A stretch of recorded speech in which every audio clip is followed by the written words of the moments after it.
School of Fish, Part 4. As you guys know, I miss y'all. I want to give y'all the sauce while I can. Okay, so we're going to talk about it. Welcome, everybody, to the live segment. So, we're going to be talking about, let me see, loyalty isn't free. Loyalty isn't free for Pisces. Why people envy and betray us, the deepest sign. Now, see, one thing for certain is that we give the loyalty, but we don't get the same back. And you wonder why, as a Piscean, you wonder why, you wonder why the loyalty doesn't match. It can't match. So this is why you feel envy. You feel like people are testing you all the time. You always feel betrayed. What's going on, Big Drippy? Welcome. What's going on? So it's like when you, I'm going to tell y'all a secret. So, it's actually different to how you look at this because everybody got a different perspective of what loyalty, what it truly means. And where I began to find out that it's actually more challenging than one would actually expect because it costs something, see? And you wonder why you get hurt when you feel like you the most loyal person in the room. You wonder why you always get hurt. It's not about standards. What's going on, Misty Love? What's going on? Yeah, I'm good. I'm just basically just venting about, I'm basically started venting because I actually came up with a understanding of what loyalty really means. And I wanted to share this with y'all because I actually just got betrayed in the worst way. But I ain't on here, I'm not on here getting all emotional about it, but I feel like it is something that you will want to talk about, in other words. So without further ado, welcome everybody that just came into the live. Good evening. It's a great time to do that. Yeah, definitely Misty is, definitely is. Welcome Ronnie Boo, and Ariel, what's going on? So yeah, oh yeah, Ronnie Boo, yeah, I appreciate that. Yeah, this is a tough subject because you would think that you may be the most helpful person. You may just give from the heart. You may look out for people, and then it's like people target you for trying to take off your coat for somebody, or you feed the homeless. It's always somebody watching you with envy of that gesture because maybe it's something that they don't have that you have, that they actually feel bad that they didn't give, or they feel bad that, oh, watching you give, it's like, oh, I wish I had that type of heart. But it's like you can't hate somebody that actually wants to help. Yeah, I appreciate that, Misty. It's a great time to do that in this universe. Facts. Misty said, you got this. We have all been going through the roughest time. It feels like the blessed be getting hit. Yeah, it's just, to me, it's like, it's sometimes it's a thing that is kind of like getting that monkey off your back. I know that sounds funny, but it's like, it really feels like you can't fit into a box because it's not for you. It's not meant for you to fit in that box, but you so badly just want to fit into that box. And then all of a sudden you keep realizing that the box is too small. It doesn't fit you. So you try to figure out what box to put yourself into.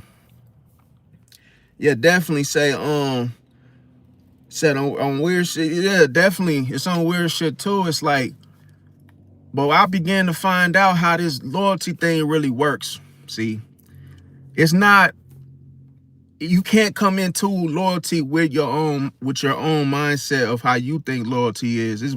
It's way much more complex than how it seems. People make it sound easy, like, oh man, because you ain't loyal.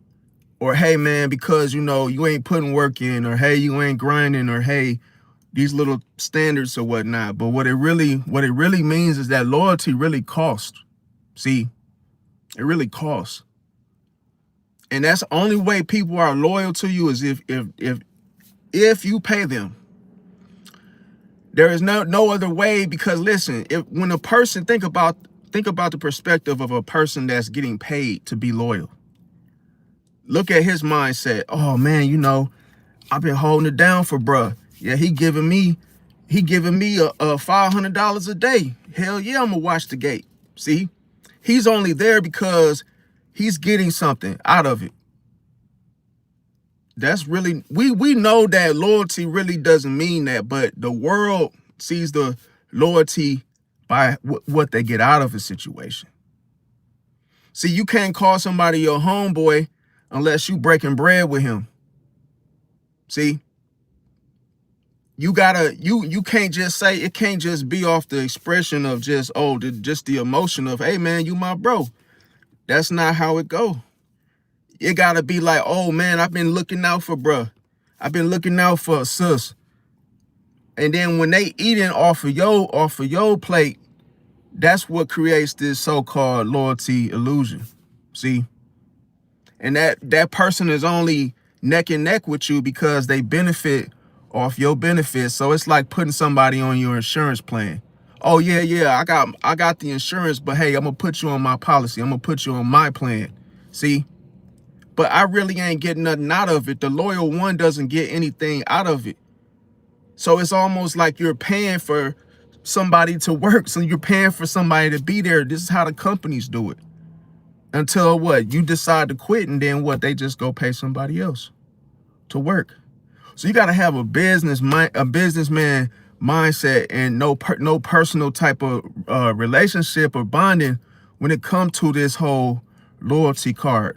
Now I'm gonna tell you, when it comes to Pisces, see, the thing about it is Pisces has light.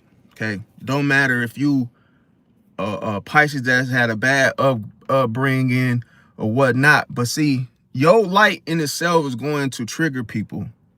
People will become envious of you very easily. You could come into a situation having good intentions. All of a sudden, people treat you like you got bad intentions.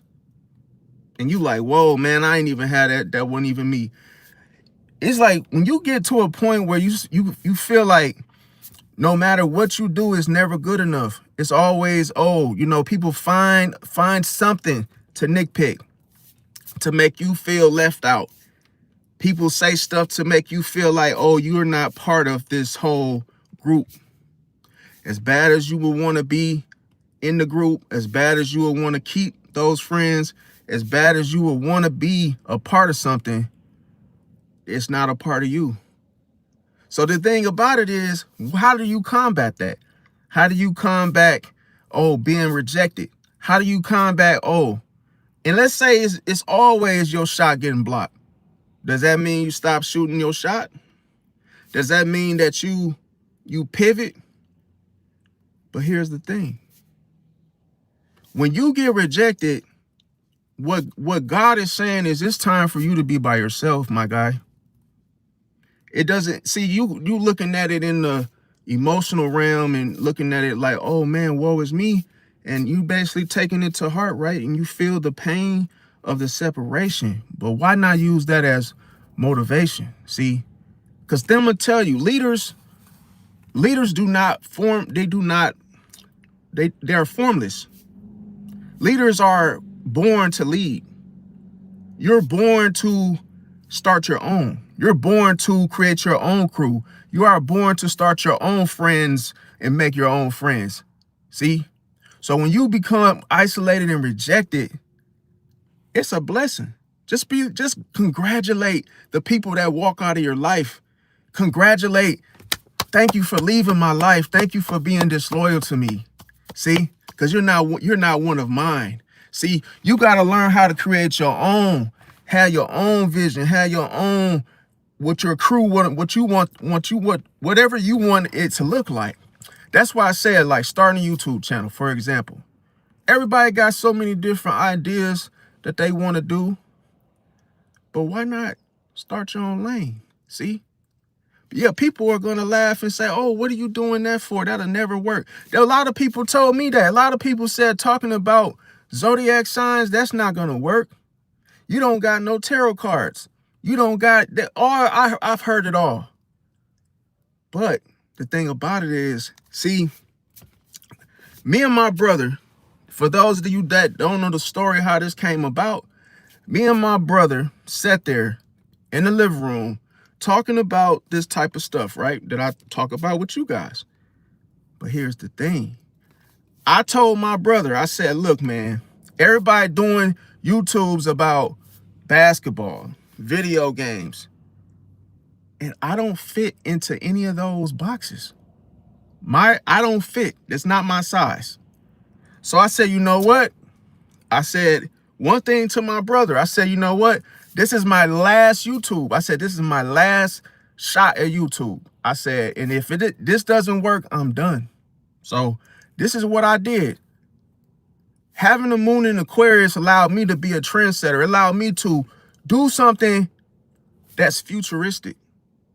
That's never been done. And then you wonder why today we have so many people that have taken that same shot. You can't block a shot that you don't know nothing about.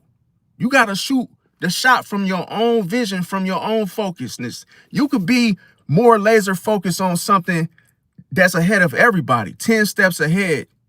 See, that could be leap years. That could be so many years ahead that you could be on to something that's never been done. And all of a sudden, once you start to look down, you start realizing that, oh, now everybody is copying you. Now everybody trying to start a channel with what you're doing and what they feel like you're doing. So it's like, what if you're setting a trend, you're setting a lane, you making a lane that other people can join. See? You basically opening your own box. See, you're making and crafting your own box. So people might say, well, what is your channel? What do you do? I say, well, look, man, my channel could be whatever you make of it. It could be whatever you make of it. There is no identity on my box. If the shoe fits, wear it. If it ain't broke, don't fix it. See? So it's like, I understand, and you know yourself. See, you have to be loyal to yourself. That doesn't cost anything. Guess what? It's free. See, that's why you have to have a free mindset on life. You are born into this world alone. You will leave this earth alone. None of these, you ain't coming with no loyalty. Is not born into the world, leaving this world. Loyalty doesn't matter. Oh, so what are we talking about? An illusion outweighs a facade. There was a conversation me and my brother had. And I told my brother, I said, you know what? I'm going to start a channel that nobody can copy, that nobody can identify what the hell I'm doing. Only I know what I'm doing. And guess what? I ran with it. See, you got to know your own. You got to set up your own crew, your own lane, you got to invent your own shit that nobody can say, man, that's such and such, or he got that from such and such. No, man. I started my own. This is my own brand, my own stuff. See? And if I don't have a name for it right now, it will come to me, or whatever this is, or whatever we're doing. But this is the thing. You got to believe in yourself. You got to believe in the vision that you see. See, you got to say to yourself, me and my brother sitting there, I said, you know what? I said, oh, I got all excited jumping. I only had 15 subscribers and I jumped up and I'm like, oh, I got an idea. And he like, what? I said, look at that fireplace right there. Because we had a fake fireplace. I said, look at that fireplace. My brother was like, what about it? I said, what is that? What does that represent? And he said, I don't know what you're talking about. I said, okay. So this is the thing. When you don't have something, when you can't identify something, what does it do? When you can't figure out something, when you have no label, let's say you walk into a store and you find something that you like, but there's no label on it.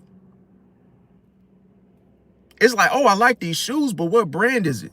There's no brand on them, on those shoes. But you love the shoes, right? So that's the thing. You gotta work on yourself. You have to look at that same pair of shoes that you love as they were your own. See? That way you don't even have to focus on loyalty. You don't have to worry about respect. You don't have to look at, oh, who respects you, who likes you, and who doesn't. It's an illusion. See? An illusion is what the world perceives as to be something that you need to do or you need to have, or who you associate with that makes you. But see, that's the thing. People get so caught up in the loyalty that it's like they're jumping inside of something. They're jumping inside of a pool and they don't even know what it is. They don't really know what true loyalty is. But what it really means is it has to do with self. You got to be loyal to yourself. And it's the thing, the more loyal and loving, when you love yourself, it's going to transform into you being more business minded. See, everything that happens in life is a lesson to be learned. So it's like, if something don't go right, it's time to make changes. If you fall out with some friends, it's time to outgrow those people. This is not, this is not for you to feel like, oh, I'm getting beat down and hey, people are rejecting me. You're protecting your peace. You're protecting yourself. Maybe this person is going to slow you down in the future. Maybe this person is not for you. Maybe they don't have the heart to actually receive the type of blessings that you're about to get. It's not always bad. It's the illusion that makes you think that it's bad. See? The illusion tries to make you feel not valued. When people say, damn, such and such did you like that? Who is such and such? I fear no man but God. Who is such and such? Why are we trying to seek approval from these people that have these names that mean something to them? You never identify a criminal by his street name. You identify a criminal by his birth name. So if Ray Ray is going around smoking people or, being a serial, you know what? I'm going to call him Ray. I'm not going to call him Ray Ray, the little street name that, oh, that's the name that he gets the whole little, the whole little push. Everybody's afraid of him because, oh, that's Ray Ray. No, I'm going to call him Ray. You see how your whole perspective changed when you treat something for what it is? Oh, that's just Ray, man. He be doing stupid stuff. That's just Ray. Nothing to it. But see, it changed, the whole vibe and energy changed when you call him this egotistical name that he done got.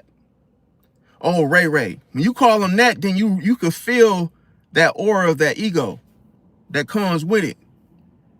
But that loyalty stuff, it really is just ego. It's an illusion. See? It draws people in and it makes you feel like you have to prove something to be accepted from somebody that doesn't mean shit, that doesn't matter. But this the thing.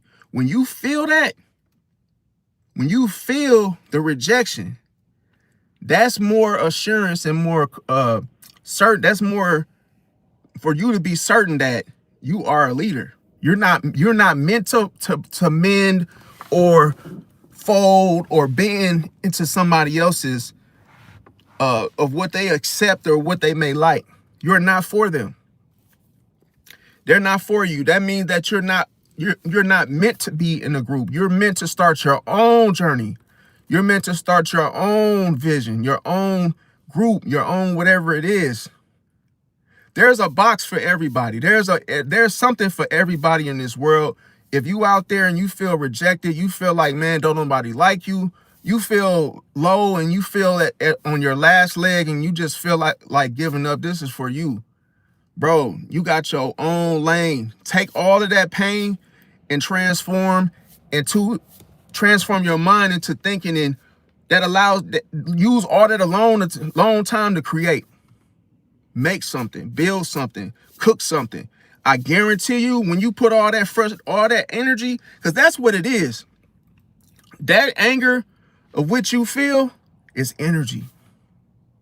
It's how it's how you channel the energy. It's how you filter it. Look at it like making a cup of coffee.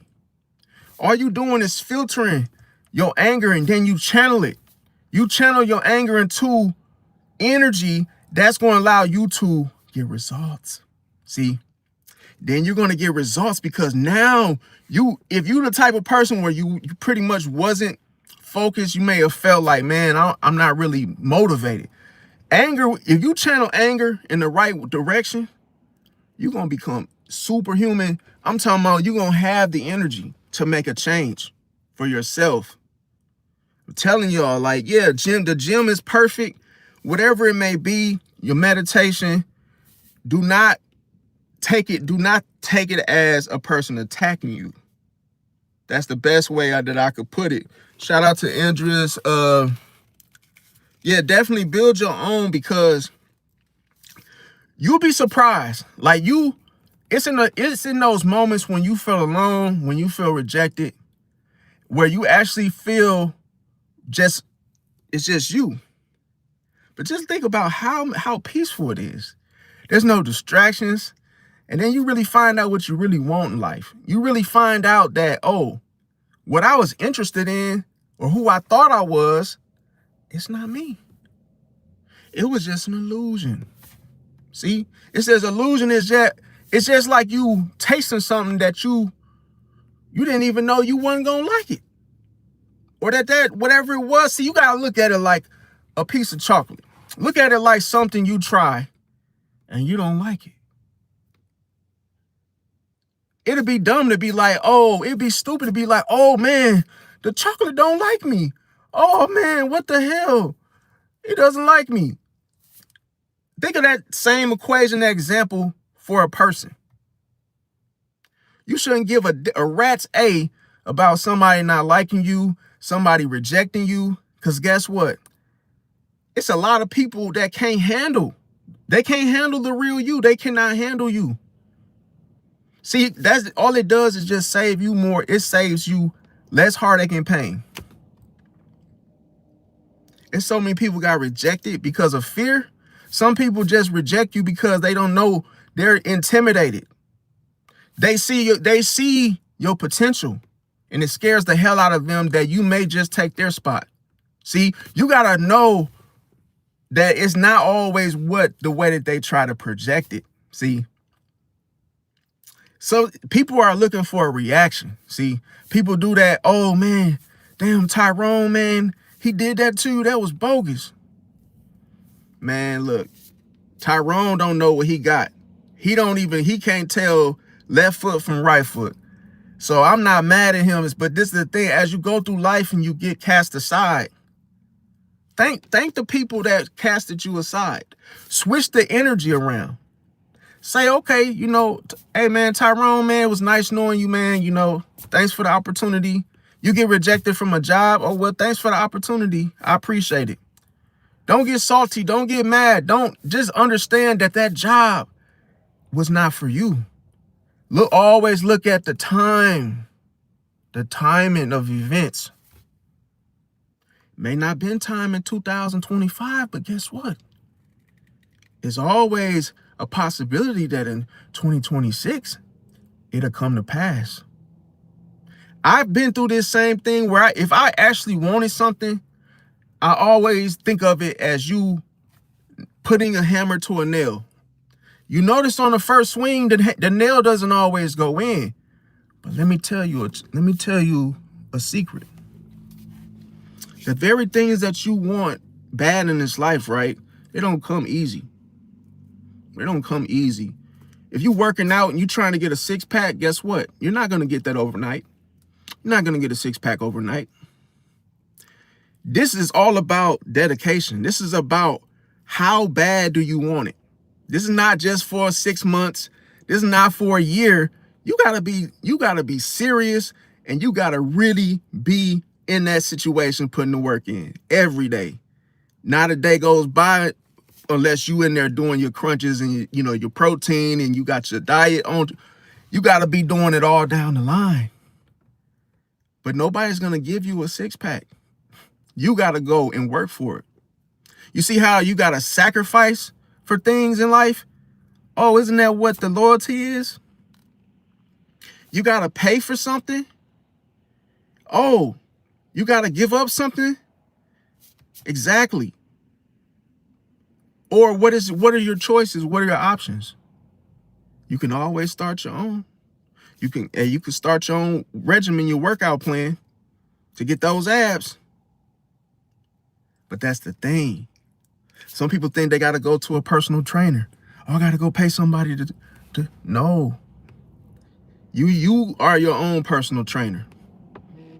Paying somebody to try to get something doesn't depict that, oh, you're going to automatically get that thing because you bought a personal trainer. You paying for a personal trainer to get abs. Because remember, look at the perspective of that trainer. Well, dang, man, I just made $1,000. I just made $800. And I ain't really telling this man or her half of the whole truth of how to get abs. The doctor is never going to tell you to just eat vegetables. And hey, they will lose so much money. They're not going to do that. You can't expect a person that you're paying to do something to stay loyal. There's so much fraudulent stuff going on in the world that everything's about money. You can't even think about it. If you want something, people automatically think that it's too hard. Is why they go to somebody else to do it for them, right? But then you think about the fraud, you think about the crookedness and the deception within the hearts of so many people looking out for themselves, being loyal to themselves of what they will and won't do. So should you. You have to have boundaries. You have to say to yourself, I'll be damned if I let somebody else benefit off of me for something that I want. If you wanna go buy yourself a new car, go buy it. Don't try to go and, oh, I gotta be friends with this and that, and going through all this extra stuff. Whatever you want, go for it. Stop guessing. Stop saying, oh yeah, next year I'm buying this. No, man. Today, save your money for what you want. You want abs? Get the diet. Get that diet down pack, 100%. No bullshit, no plan. That's your mindset. That's the boundary. Is that I'm going to eat right no matter what. I'm not buying no trainer. I'm not buying no damn elliptical, nothing. I appreciate that, Lock, man. Appreciate that, bro. I'm not buying no elliptical. There is no excuses. It takes discipline to get the stuff that you want, not loyalty. See, loyalty is just going to buy you some time. It's comfortable because you got somebody. Oh yeah, you want to be my gym partner? No, you got to have your own motivation. Don't do that gym partner stuff because, oh, it's convenient. It feels like you got a buddy or somebody to go tag along with you. Nah, I'm going to tell you right now, it doesn't work. Then that just causes tension when, oh, such and such doesn't show up. And then all of a sudden the stress kick in, and then what does stress cause? When it comes, that cortisol kick in when the stress come. So you just defeating the whole purpose. No distractions. No distractions. Always know that you don't need nobody to get right. You don't need to have friends to be a friend. See, most people will say, In order to have friends, you must be friendly. That's true. That's true. But here's the thing. What about to keep friends? Oh, you got to come up off something. You got to sacrifice something that belongs to you to keep those friends. See? And then it's only so much time. That's why I say it's temporary. It's only so much time to where those same friends that you pay to stick around, guess what? You're going to always have someone asking you for more. See, it becomes a thing of what you tolerate. What you tolerate. But it's better to have a mindset of saying, you know what? I'm not going to put myself around nobody that doesn't want me around. See, I'm going to tell you a secret. People treat you how they feel about you. No matter what. People treat you how they feel about you. You ever notice when you meet somebody, you got some people that don't say nothing, they just watch you. That's how they feel about you. That's how they feel about you. First impressions matter.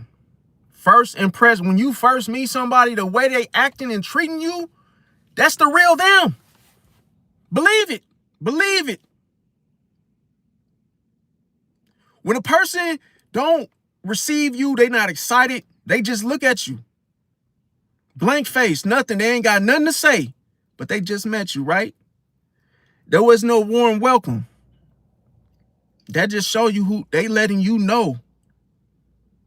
Subconsciously, they're not fucking with you. And that look that they giving you is a get out of here type of look. That's not a look of stare. That's a look of who are you and I don't like it. But you got to be paying attention. You need to see the very thing that people don't have in this world is awareness. You got to have high awareness, fam. You got to be the type of person. I know a lot of y'all out there, you got to know when a spider is crawling before a spider knows it's crawling. Where you could be in a corner of your eye, you just catch something that just stick out. And it might be the smallest, tiniest of things. You might just be laser focused and all of a sudden a spider just starts to trickle down or crawl. And you like, oh, there goes a spider on my camera. Boom, you kill the spider instantly. But it's like, that's how your awareness needs to be. So when somebody do something subtly, you catch on to it. See, and it's the funny, I'm going to tell you what true focusness is the real bait for enemies. See, it's not always for maliciousness. Enemies is the more focused you are, you will catch something. Definitely. Because this is the thing. The very thing that's not for you is a distraction by nature, right? And distractions move. They can't sit still. So when you apply the fish, when a fish, remember I did a video in the past about fishers of men, that when a fisherman goes out to fish, who really catches who? Is the fish catching the fisherman? Or is the fisherman catching the fish? But see, a lot of people don't know that sometimes the fish can actually, he knows which one he can actually just get the bait from, see, because they're not focused. The less focused you are, then you're a known enemy. You're a known enemy. Because if you really are tuned in, you're going to listen. You're going to sit still like we are doing. But if you moving around and squirming and stuff, you're not focused. You're an enemy. See? Because listen, anybody that's for you will always match your energy. See, it reflects. When somebody on the same page, it reflects. You don't have to second guess yourself. It's the people that's not paying attention. It's the people that's looking over their shoulder while you're talking. Those are the enemies. They refuse to focus on you. Why? Because they do not want to reflect. They don't want to come into the grips of if they're real or not. See, illusion weight, what the illusion weighs out, it always outweighs a facade. You cannot hide. You can't wear a mask. You cannot wear a mask when everybody's focused. Because guess what? The real you is going to show through the mask. You won't be able to sit still. You won't be able to relax. You won't be comfortable. You're uncomfortable because why? You're hiding something. See, the more quieter it is, you will be shown for who you are. Because you're rejecting the focusness. You're rejecting the truth. See? So anytime you show yourself, you're going to move. You're not going to be able to relax. That's a trick that nobody really knows, is that when you are dealing with a situation trying to differentiate, whether this person is friend or foe, always pay attention to see if they're paying attention. Because if they're not paying attention, guess what? They're not for you. They're actually an adversary. They're actually against you. Because why? They refuse to accept your truth and who you are. People that actually rock with you and are loyal to you, guess what? You don't have to give anything. The people that really feel you and want you around, you don't have to give them anything. Because it comes from the heart. Some people don't see that's why if a person will receive you, that lets you know that when a person, they're not feeling you, it comes from the heart. See that? You have to trust that though. The heart will not lie. See, the heart would not lie. Some people just don't have the heart to love somebody. Some people don't have the heart to be forgiving. Some people don't have the heart to give. So if you have that, hey, you should appreciate that about yourself. Because I'm telling you, the minute somebody is not feeling you, guess what? They make it hard. They make it hard for you to get to know them. They make it hard for you to get in, get that job. They reject you. But that don't always mean that, you're not good enough. Sometimes that person just isn't for you. It ain't nothing for you to question. It's just not for you. They can be, for all you know, they can be an enemy. And all of a sudden, because the enemy, I'm going to tell you, an enemy will take a step back. Like I said, they'll stare. Now, I'm going to get into the segment. Let me see. Welcome everybody that just came in. Appreciate that.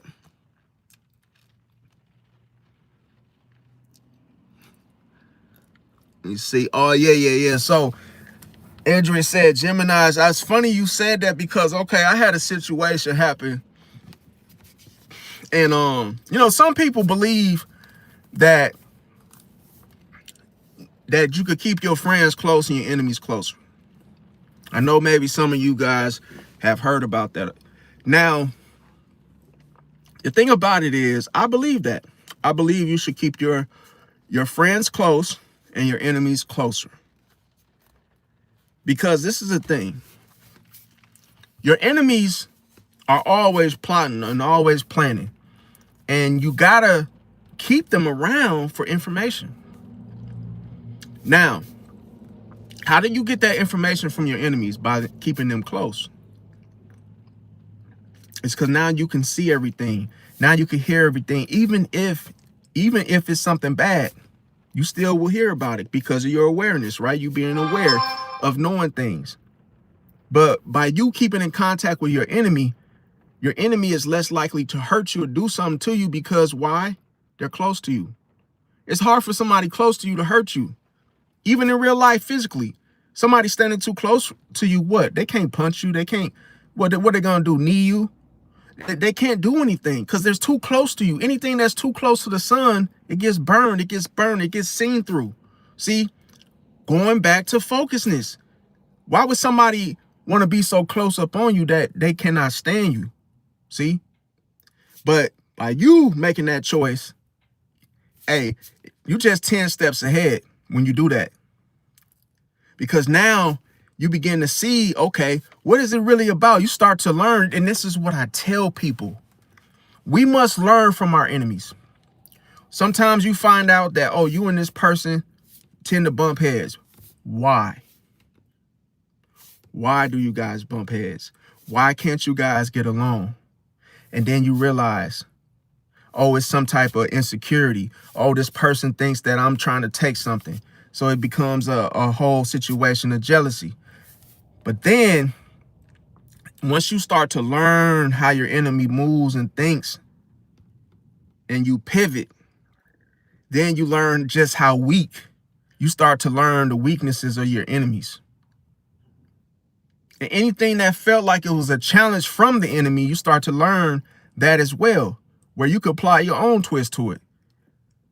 Now, the thing about it is, I always recommend to do the opposite. So yeah, most people wouldn't talk to an enemy. They might say, oh no, I don't get along with this person, screw them. Not necessarily. Why? Because they're still human, and humans make mistakes. That's the very first thing, the lesson you should know. And then at the same time, you got to understand that it takes a long time for ice to melt. Yes, unless it's in an environment that is uncomfortable and it's not its own. See, but if it's in a situation that everything around is just, it keeps it cool enough to not melt. In other words, so it's the people that hang around you that are more like you, right? That's why you guys get along. But the people that are different from you, it tends to be always something that, hey, makes you feel uncomfortable about them because you guys are different. That just lets you know that you and this particular friend or this enemy, when it comes to an enemy, you guys you have to learn each other. It takes time for that ice to thaw out. And some people have enemies, and then all of a sudden they become friends all of a sudden. Just because we got this thing called getting used to, or hey, that person starts to rub off on you. All of a sudden, you make a decision and just accept the person for who they are. Just accept the person for who they are. Then you realize just how much more that you may like them now all of a sudden. But when you focus on that hate, then you become the hater. You become the one that's inflicted, the one that's weak, because you just don't want to accept them for who they are. You're trying to control and change who they are to make you feel comfortable. But remember, whatever makes ice melt, it's only one thing that makes ice melt, and is heat, something that's not of its own. See that? So we got that by nature, that when heat applies to ice, it melts. So when you put somebody that you're not the same as, personality-wise, what happens? Same thing. It starts to change you, but guess what that change leads to? That change is something powerful. Because guess what? If you guys was to unite, you guys would be a power couple, power free, hey, a good friendship. But some people are afraid of that whole reality. They're afraid of that. They're afraid of changing or adapting. See, that's why Pisces, you put Pisces into a room of different people, guess what? A Pisces is formless. A Pisces will not change because, oh, there's different people that are around in this environment. No. See, a Pisces will get to know everybody and accept each individual for themselves. It's all about love. It's all about compassion. It's all about empathy, empathizing with one another, adapting to different situations and chaotic situations. Why? Because you have to learn self-mastery. You have to learn how to get through things. Even if it's tough, you have to get to it. It's always a solution to a problem. If you guys are fighting, sit down and talk. Sit down one-on-one and talk about it. We don't have that in today's world, obviously. It's unfortunate. But if you ever sit down and talk to your enemy, you'll realize that you guys have a lot more in common than you thought. That you guys are fighting over nothing. See, you're fighting because there's a misunderstanding. And a lot of people don't even they don't even make time for that conversation. It never happens. People get killed, fights happen, and it's over nothing, over air, just nothing. But here's the thing. I had to tell you guys a story. So basically, I was cool with a group of people. I thought I was. And lo and behold, they didn't want me, they didn't want me around. So it was like I had got this particular job that I thought that the people was cool with me that they gave me, but what they ended up doing was they decided to let me go. So I don't know why, but they just let me go. So what ended up happening was this Gemini lady, she got to running her mouth, said, "Oh yeah, I looked up what happened to you because I hadn't seen you. Oh, and yeah, they fired you, and then, they didn't tell you." And I'm like, okay. Then I found out that she had something that she was offering. And I said, "Hey, don't you have your own company?" She was like, yeah, I got my own company, but there was no invitation. I didn't want to join anyway, but it's the whole principle. So what I began to find out is that it was a trap from the start. See, they didn't tell me that they was firing me. They're still smiling to my face and playing along like, oh, they don't know what happened, and hey, they don't understand why I got let go, but they were the ones that let me go. See that? So we're talking about hidden enemies. But the Gemini was still being messy, because the one thing about Gemini, they play both sides. So when they play both sides, one side is like feeling emotion, maybe feeling bad for you, but then the other side is looking for the reaction. So, they may say things like, oh, I'm so sorry that happened to you, or, that was bogus. But then they also that's a little ploy to get you to start talking, so they can go get that information about what, the beef or anything you say about the particular people, such as like pillow talking or whatnot. So you gotta be careful, because a Gemini can trick you into thinking like, oh, it's safe for you to vent, but they're testing you at the same time to see, oh, based off your reaction, your weaknesses, or hey, let's see if you're gonna start yelling. And then they use that arsenal against you later on, because they got a chance to see the dynamic of seeing how you react to being betrayed. So you gotta be very careful with Geminis, because they don't always when it comes to transparency, they don't always have that. See, people get fooled because they are quick when they talk to you. Something just happened, but hey, here's the thing. Just by that whole her allowing me to be put on basically for me to be aware of the situation, by her saying, oh, I was being nosy and I found out that they let you go. That's all I needed. So me to just get that one little sentence, I'm like, okay. But I didn't give her no emotion. I didn't harp on it. I was just like, well, whatever, I guess. But hey, thanks for the heads up, because why? They didn't tell me. See? So she told me by her saying, oh, I was being nosy. That was just her trying to start a conversation with me, because it would have been awkward had she just, came out of nowhere with that information. See how sneaky and tricky and socially manipulative a Gemini can be. Always remember, they have one side of them feels, while the other side of them mirrors. See, they also mirror individuals. See, and then they know how to switch up socially in the way that they communicate to you, but it's not always for you. Sometimes they may act like they're on your side, but they're not.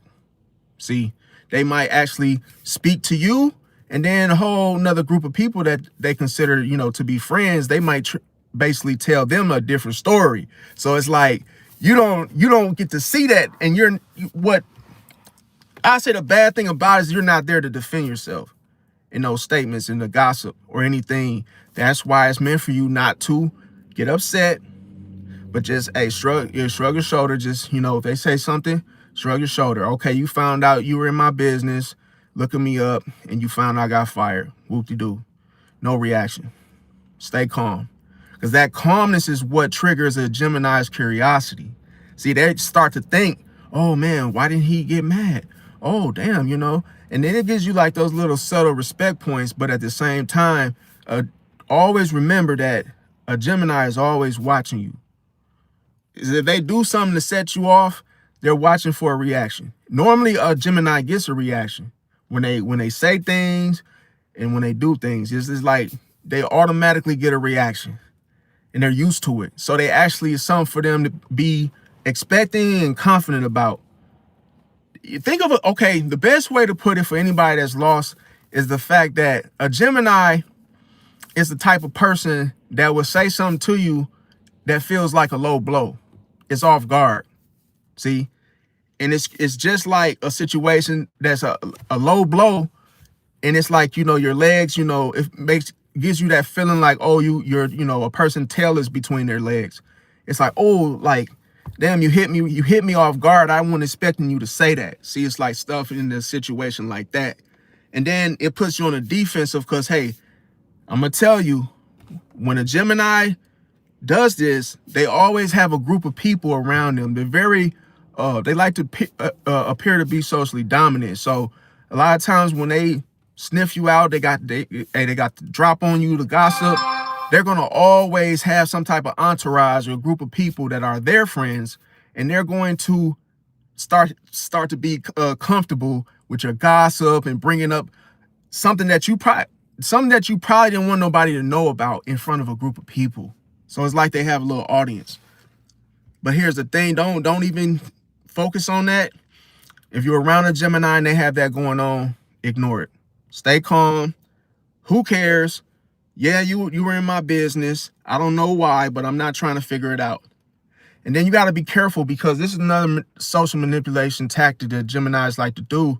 And this applies to them trying to get information out of you. How this can look would be like a Gemini is basically, maybe they become highly curious about what happened between you and a situation pertaining to gossip. So what can happen is, and this is very, very cold-blooded, a Gemini can say something like, hey, you guys want to go to Pearl's for dinner? My treat. That's a cold-blooded, that's a low blow. Because listen, the low blow, you don't see it for what it is. Most people go by how they hear it. Oh man, she's gonna treat us out for dinner. And hey, lobster is expensive. She's gonna treat us out for dinner. What the hell? Like, damn, I can't miss this. It's a free lobster, free crab, a snow crab dinner. No, you can't be hard up for it, fam. When you were dealing with a sneak, see, it's not, with Gemini, it's dangerous because you could feel that it's meant to be a treat. But treats come in different ways. Who is it benefiting? Is that treat benefiting me just because you're paying for it? Or subtly, am I going to pay for it and this is your treat to get at me for leverage and control? See, because remember, Geminis have to control the vibe. They have to control the vibe, how everybody's feeling and how everybody's thinking. But guess what? When you're a Pisces, you cannot approach it emotionally. That is cold-blooded. See, when you notice the different element in the modality of the situation, them being an air sign, you being a water sign, guess what? Remember I said air, what does it do to water? It blows it around. It's like a scatterbrain. So when a Gemini says it's a treat, you cannot go by the way that she's saying it, because that treat might just be your worst nightmare. See, Jeffrey Dahmer, when we look at Jeffrey Dahmer, look at the way that he did his victims versus the type of personality that he actually had. Everybody said he was the nicest person they ever met. Calm, cool, collected. Never thought he would be never thought that he would do what he actually did to his victims, right? That's how Geminis are. They don't show no emotion. It's all logic. It's all social. It's all butterflies in the sky, butterflies in the stomach. You don't really know if you apply no emotion to something that you're saying that, oh, it's just a treat, my treat. Think about that. It's manipulation, because think about it. How many people will say no? A Pisces will. A Pisces won't fall for it. Because think about it. What the Gemini is really doing is he or she is trying to control you mentally, so you could be focused on, oh, I'm getting a free meal, right? But logically, she's thinking that, oh, there's no way out. You will go along with it. There's no getting out of it. She's not expecting you to. She's not expecting you to say no, but if you say no and you reject it, guess what? She will respect you. Isn't that ass backwards? Isn't that in between? It doesn't make sense. It's not going to make sense, because why? That person is an air sign. And you guys going off of what you feel versus what you say is different with Gemini. Them doing that gesture is not always in your favor. It's more in their favor. See? Because this is the thing that happens. You don't know who's going to be there. 9 times out of 10, it's never going to just be you and them. Somebody is going to be with them. Their brother, their sister, their cousin. Somebody that, hey, because the Gemini gets bored very easily. They always make sure they have friends and groups of friends and, different connections to go along with the situation. But yeah, you got to pay attention to that, because a Gemini will fool you in a situation like that. Gemini will set you up for betrayal in those times, because why? A lot of times they can be trying to figure you out. Then they get you under the radar or magnifying glass of her friends to decide something that she's already feeling some way about you. See, that's cold-blooded. That's sneaky as hell, because you're not going to be able to defend yourself, because you don't know that you're being targeted. See, and all you thought was that was a free meal, that she was just looking out. You cannot be simple-minded when you're dealing with somebody that thinks they're a mastermind. See, you can't. And a lot of times they do, but this is the powerful thing with Pisces. Pisces is almost psychic. When it comes to the intuition, Pisces can feel the shifts in energy, the undercurrents that moves the waves. See, and that's symbolic to the fact that Pisces can feel that you're treating me, but there's no facts to actually show me that we are friends. So it's superficial. It's too superficial. See, a Pisces like, no, it don't make sense. Why you want to take me out to eat? Pisces like, what you want to take me out for? You ain't treating me. You ain't treating me. You treating yourself. Because we not friends. See, it goes back to the truth. It goes back to the focusness of which I mentioned in the beginning of this live. See, it got to make sense. It can't be like, oh, just some humbug, let's go to dinner. That don't even sound right. What did I do to deserve a free dinner? It don't make sense. See, you got to think, not feel. When you're dealing with when you're dealing with an air sign, when you're dealing with a Gemini, got to think. Can't go into it feeling feeling. There's nothing to feel. There's nothing to touch. You're dealing with an air sign. You're dealing with someone that is speaking, communicating socially. But let me get back into the subject, you guys. I know I got off topic with the subject. Now, the thing about it is, you got to protect your soul with these spiritual boundaries that I'm about to mention. Because, like I say, we know that loyalty is earned. But see, that's the thing. We got to go into you earning something, but not being owed something. See? So you got people that feel like they're owed something to stay loyal to you. So it's like, oh, whatever you give me. And this is why a lot of times people get manipulated. Because it's something to control the fact of a person that may feel like you owe them something. Because loyalty is earned. And that's the thing, that's how you're able to decipher who's actually for you and who's actually just trying to get something out of you. Now, the next thing is the fact that you as a Pisces, you're going to be tested. And you're going to be one of the loyalty test it's applied to you the hardest. Because you have compassion naturally. And you use empathy like no other. And see, the fact is that we gotta ask ourselves, what is the price of loyalty? See, this is dangerous for a Pisces, man, because we ask ourselves, what is the price of loyalty? How much do you think it costs? What's y'all take on this in the chat? How much you think it costs for loyalty?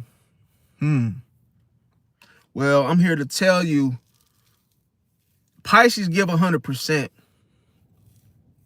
Pisces doesn't give you 50%. Pisces doesn't give you 75%. They give you 100%. See? And this is the problem, Pisces. Everybody is not like you. It's sad to say this. Everybody is not going to give 100%, Pisces, no matter what. No matter if you pay them, no matter if you cook for them, no matter you dropping them off to work every day. Guess what? Not everybody's going to give you 100%, Pisces. That is the reality of it all. The hard truth, the hard pill to swallow. Because guess what? Other people may only give you 10%. And a lot of times, it's almost like you see the equation for which is given, and all of a sudden you realize that, oh, I'm rejected, I got betrayed, I got used, I got taken advantage of, because why? I'm being loyal to somebody that's only giving me 10. And that's what they earn, 10%. See, you gotta make them, you have to make them actually do the right thing. You gotta actually go for a person that actually giving you the same amount back. See, to determine its worth, to determine the price, if it's worth it, by which is given to you in reciprocation. Now, when it comes to people, they envy Pisces, okay? So you gotta ask yourself why. Because it's a difference between the loyalty that a Pisces gives versus an average person that would give the loyalty. Why is that? Because it feels divine. When a Pisces gives, it feels divine. And you get to see their potential. So it's no pattern involved. It's the same old two-step when you pay somebody, but it's different with Pisces. And see, another thing is that you sense the soul, Pisces, not the intentions. That's the whole reason why. And then see, another thing, Pisces, that you forgive. This is the one of the main. See, it's a blessing and a curse at the same time, because you forgive too fast. There's nothing wrong with forgiveness. I actually stand by. You should always forgive. But forgiving somebody too quick, somebody just struck you across the face and then They say, I'm sorry. Guess what? I forgive you, but yo, hey, we ain't cool no more.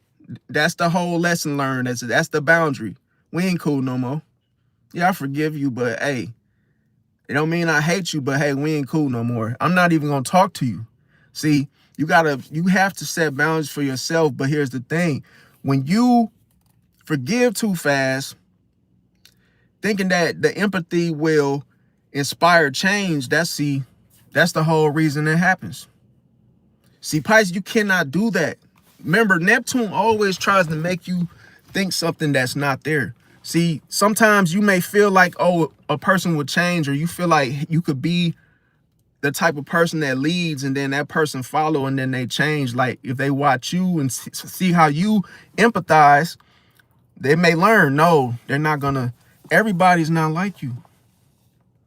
Everybody's not gonna do, they're not gonna do you like you would do them. And see, the next thing is the fact that your emotional depth makes other people feel exposed. See? So think of a person that knows they're only going to give 10%, that they're not even going to put no effort in it. They're going to feel exposed by you showing that divine loyalty 100%. This is why they always come up short. You think of, if you go into a store, you buy a pack of gum. What it costs, like $1.25, right? And you get that person $100 bill. You expect to get some change back, right? And this person says that they don't have it. They only have $10 or 10 cents. You gonna say $10? I'm supposed to get like 80. You gonna do the calculations like, hold on, I done gave you $100 and you only giving me $10? What? And then you saying you got 10 cents? Are you crazy? That's how you gotta come at people. You giving 100% empathy, 100% compassion, divinely. And these people only giving you, oh, only got it, man. Hey man, ain't gonna lie to you, bro. Only got 10 cents, only got $10, man. I ain't even got change, man. I ain't even got change. Oh, well, hell. Hey, you could go kick rocks then. Cause hey, you ain't finna get 100, you're not gonna get 100% loyalty from me. And you only coming with 10 and 10 cents. No effort. No. But this is the thing, Pisces. Sometimes you mean well and you want to see people actually get through their darkness. But it's not for you to actually sit there and counsel that person. What you have to do is, hey, kick them to the curb. See, that's one of the Pisces' worst nightmares, to treat somebody in a way that a Pisces would not treat themselves or treat others. Sometimes a Pisces has just total 100% compassion.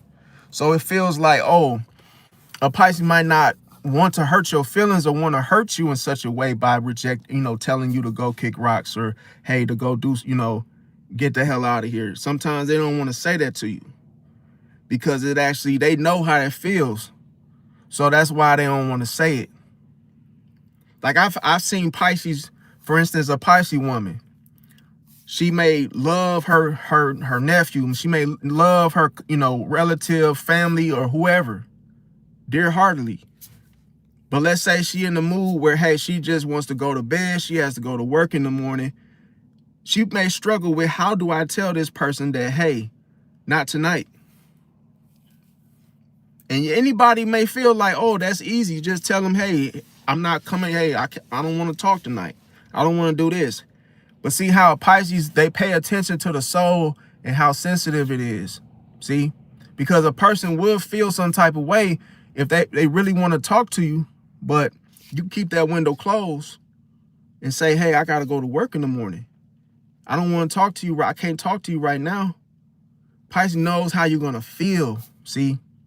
And some people, when they feel some type of way, then they start doing something that gets in the way. That is like based on how they took it.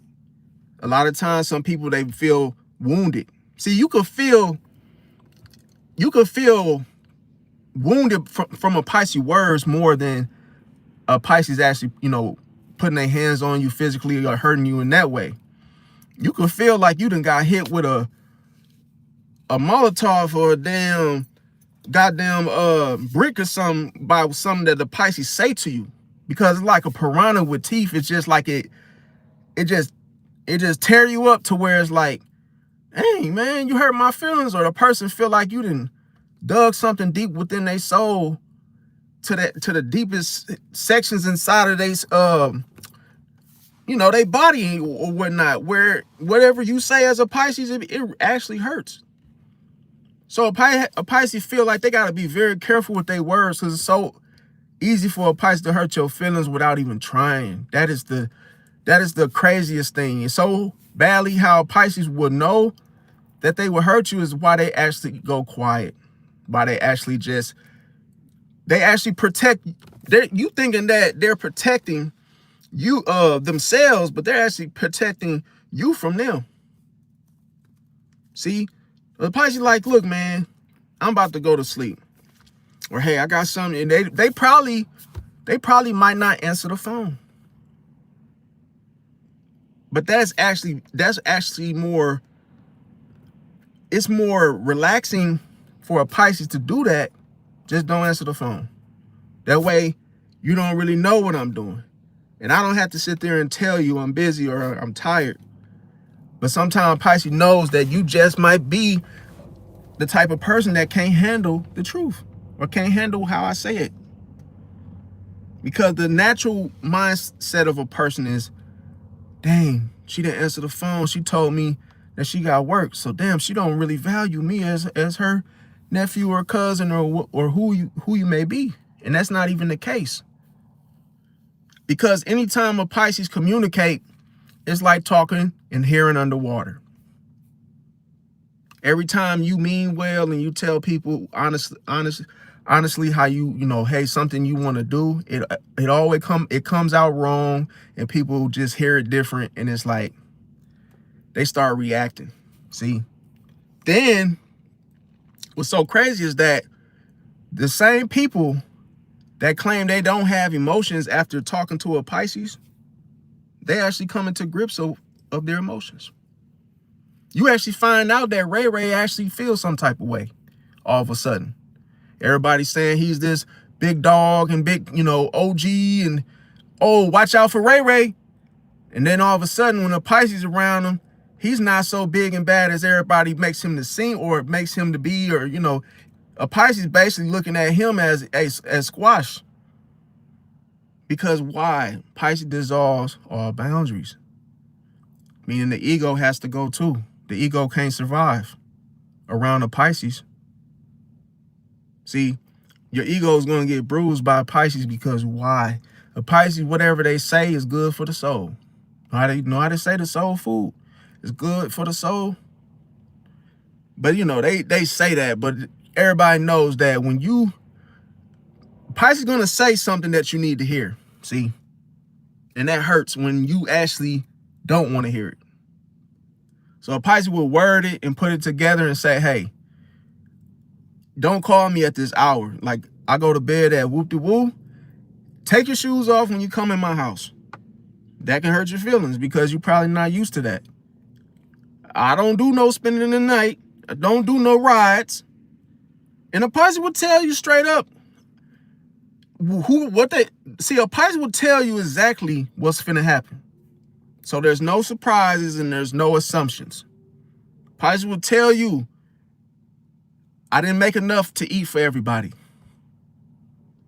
So if you're going to bring you, Rachel, and the crew over to come see me, I didn't cook. I didn't know y'all don't do no impromptu visits. See, it's a thing with Pisces. You can't do impromptu visits with a Pisces. You got to give Pisces a day or two, maybe a week, for them to get ready for you. See? And they trying to get ready and prepare for your energy. See? Because most Pisces are peaceful and, hey, got their own thing going on at their house. So when you come into their environment, they got to deal with your energy. See? So if they know you the loud type, you like to bump music and drink and, you know, do that, Pisces got to prepare for that. But if you just think that, oh, skedaddle and just Flintstone, think you finna Flintstone to the Pisces house on an impromptu visit, you got another thing coming. You might get cussed out. A Pisces might say, look, I didn't know you and Rachel and the crew was going to Flintstone y'all behinds over here. I didn't make enough to eat for anybody. I didn't know nobody was even coming through. But see, the thing about it is a Pisces not being mean. A Pisces is just, it may be upset that for the simple fact that they don't have enough food to feed everybody and entertain everybody. Because why? You didn't call and didn't make a set of planning. So a Pisces is like, damn, you just popped up on me. But the Pisces is going to tell you the real deal. Remember, 100%. Going to give you 100% and keep it 100 with you. And that's the thing why some people say they don't like Pisces, because a Pisces actually calls out and makes people feel exposed by what a Pisces say, because you might be the type that don't like to take your shoes off or won't take your shoes off at somebody's house. You might feel uncomfortable. Maybe your feet stink. Maybe you just don't want your shoes off. But guess what? You want to eat, don't you? Yeah, I want a plate. Yeah, I want to eat. You ain't finna go to such house with your shoes on. So what? Dissolve all boundaries. Remember, can't nothing survive. Ego, your ass is out. You don't want to take your shoes off because you think you Ray and hey man, I'll take my shoes off when hell, who the hell she talking to? No, they don't give a damn if you Ray. You could be anybody. Hey, don't bring your A to my house. I don't give a damn if you Ray, Superman, Batman. Hey, the kryptonite is outside. Hey, the kryptonite is inside, and hey, you can see your way out. You ain't got to come over.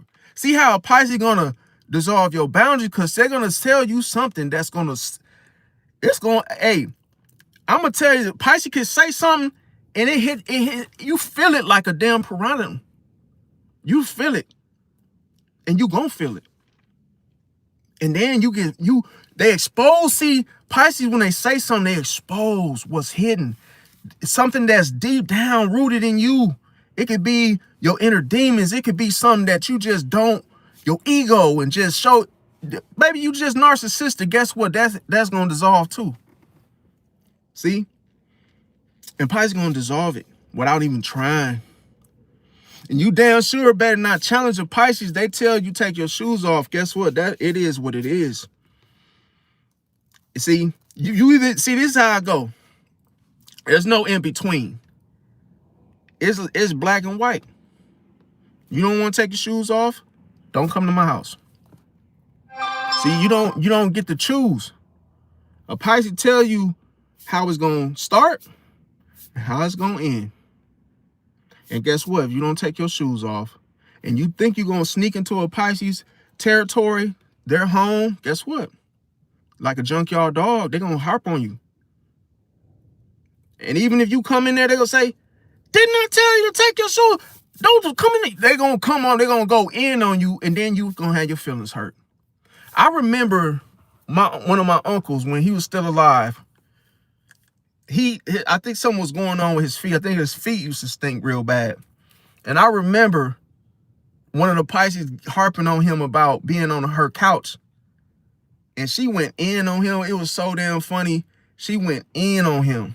Don't you know, this a grown man, and he was literally in his feelings.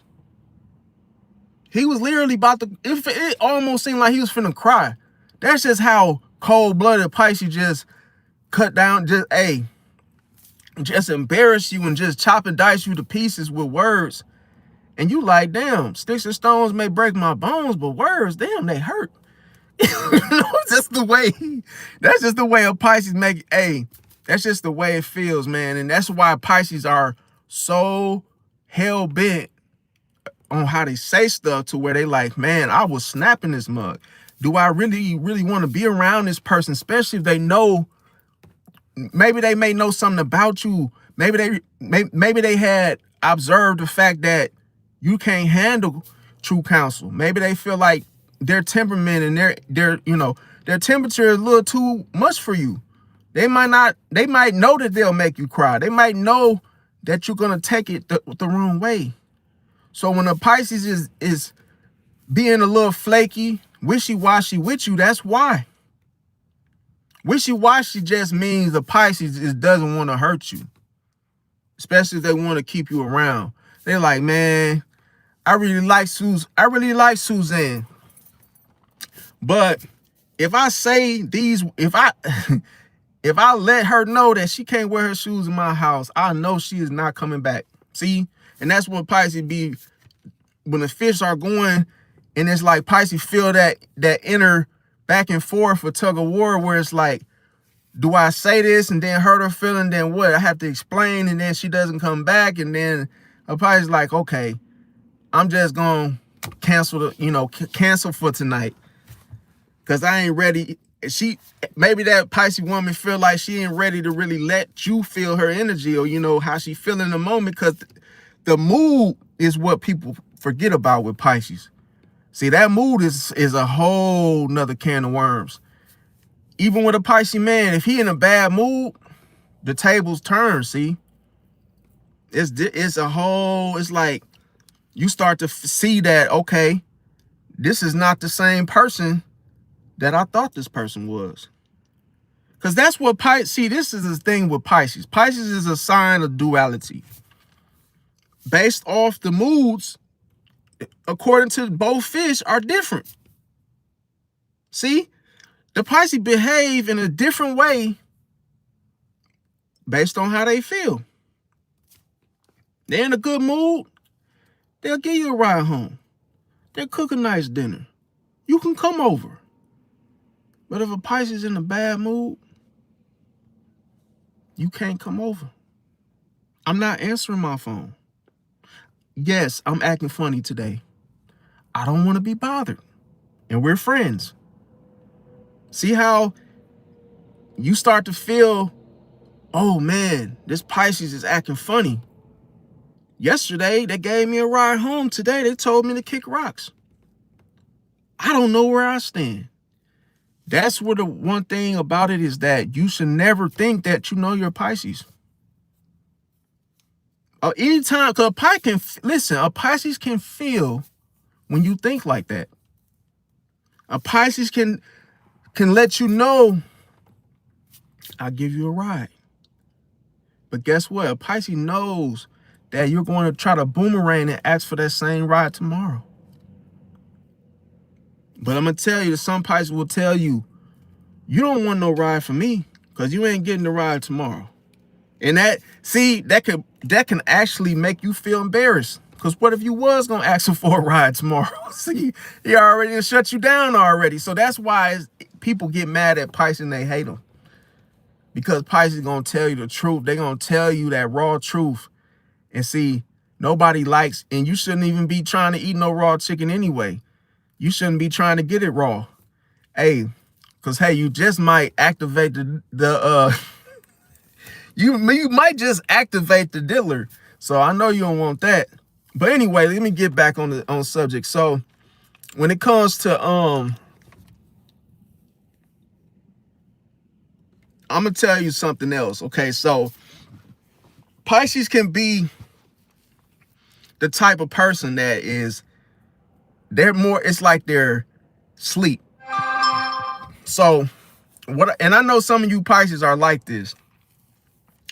You might turn off the power within yourself for a moment, or maybe an hour, a couple, 20 minutes, 30 minutes.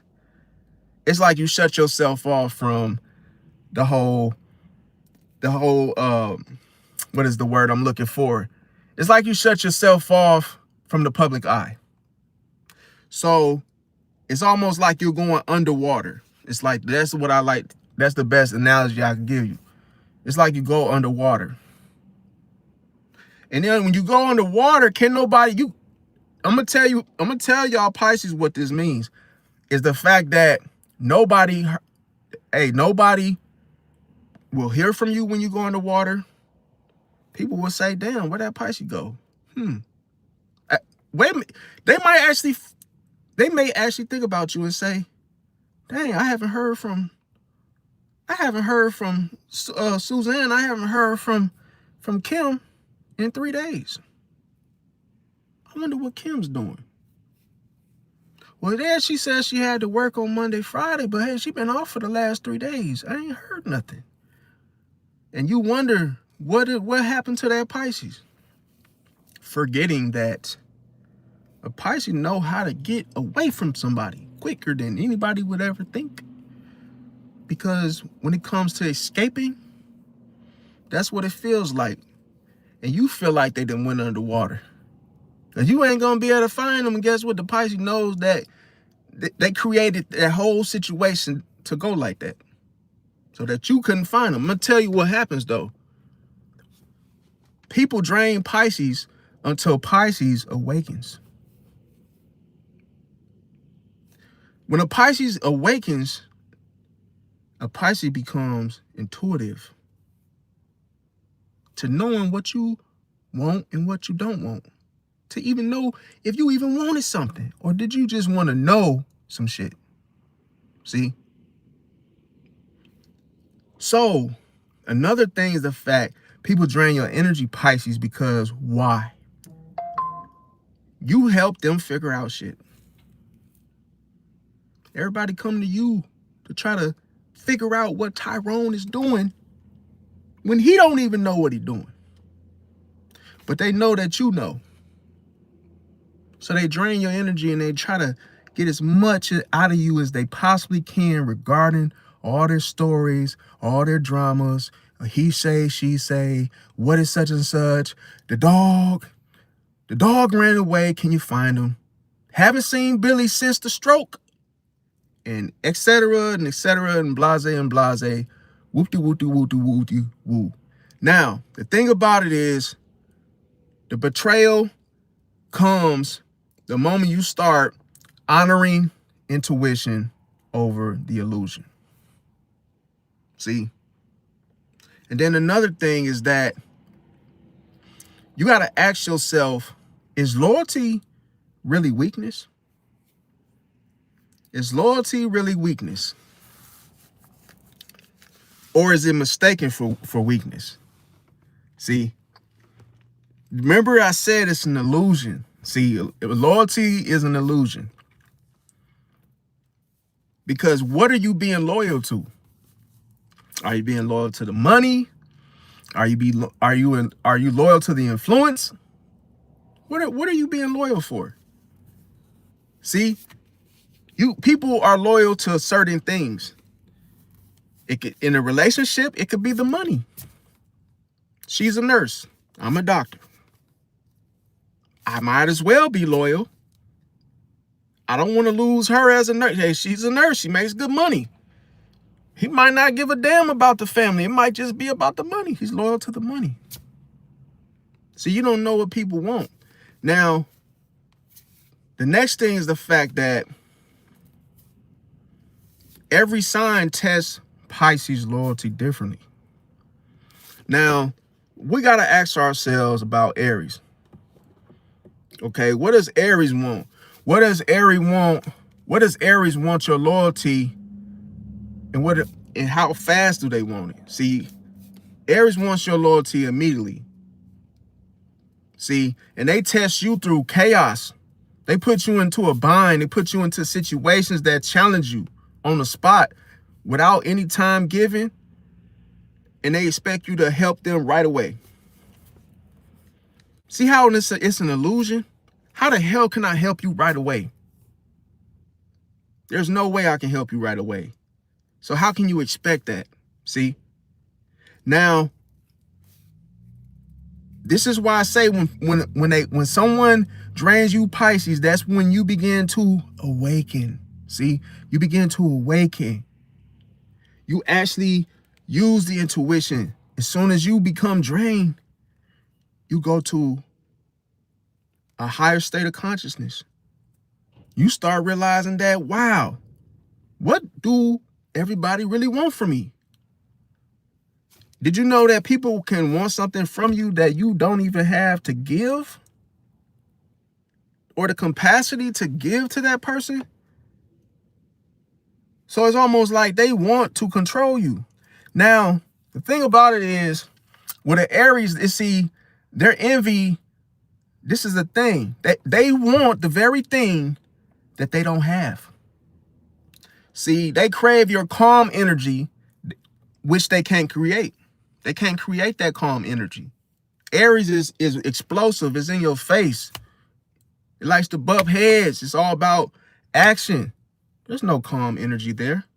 But with Pisces it is. And that's the reason why they want your loyalty. See, this is what I'm teaching y'all is the fact that it's your loyalty that they want. See, it could be your swagger, it could be the way that you talk, it could be your energy. And that's what people want to stay loyal to. Remember, loyalty is an attachment. It's an illusion. See, the illusion is you're blindsided by thinking that this person is loyal to you, but they're actually loyal to the very things that your loyalty. See, they're actually attached to your loyalty that you give, your energy, your calmness, the way you speak. See, it's never about, oh yeah, we cool and we got this close bond, and yeah, this my homie and this my close one and that's my dog. No, it's not like that. And then when you get to the center of the truth, you realize that, and it's more about you versus them. It's more about you and not them. See? So that's the thing. When somebody say betrayal, a betrayal is, where's my change? I gave you a $100 bill. You only gave me 10 cents. You only gave me 10%. You only gave me $10. Where my money at? See? So if they come up short, that's betrayal. See?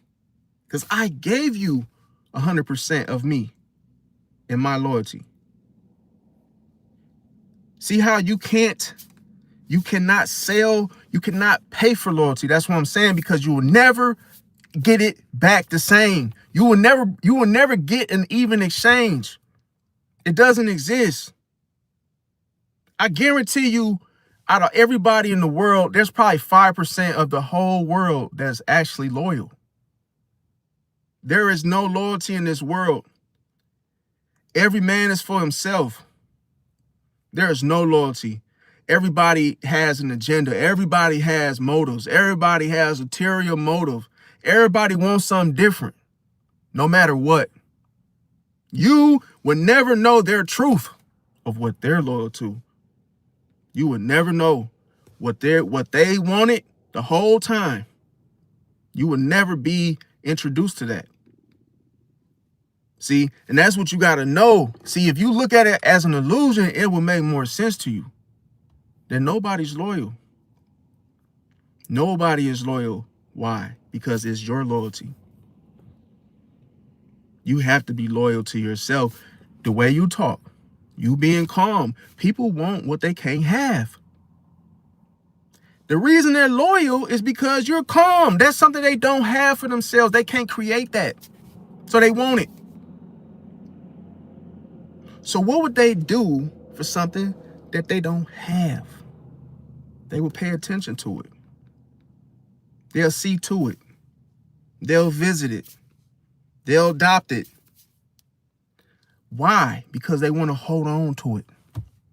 They want to cling on to it so tightly. They don't want to lose it because they need it.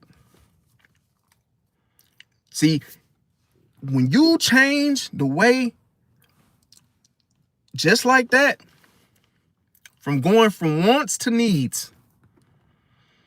Oh, you need that calmness. Oh yeah, see, now I got your attention. Cause you need that. You need that calmness that you can't create that.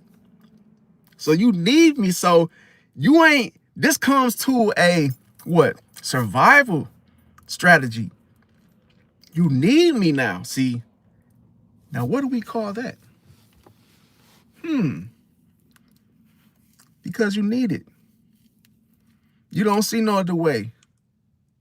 See, I'm just teaching y'all the sauce because listen, be somebody that somebody needs.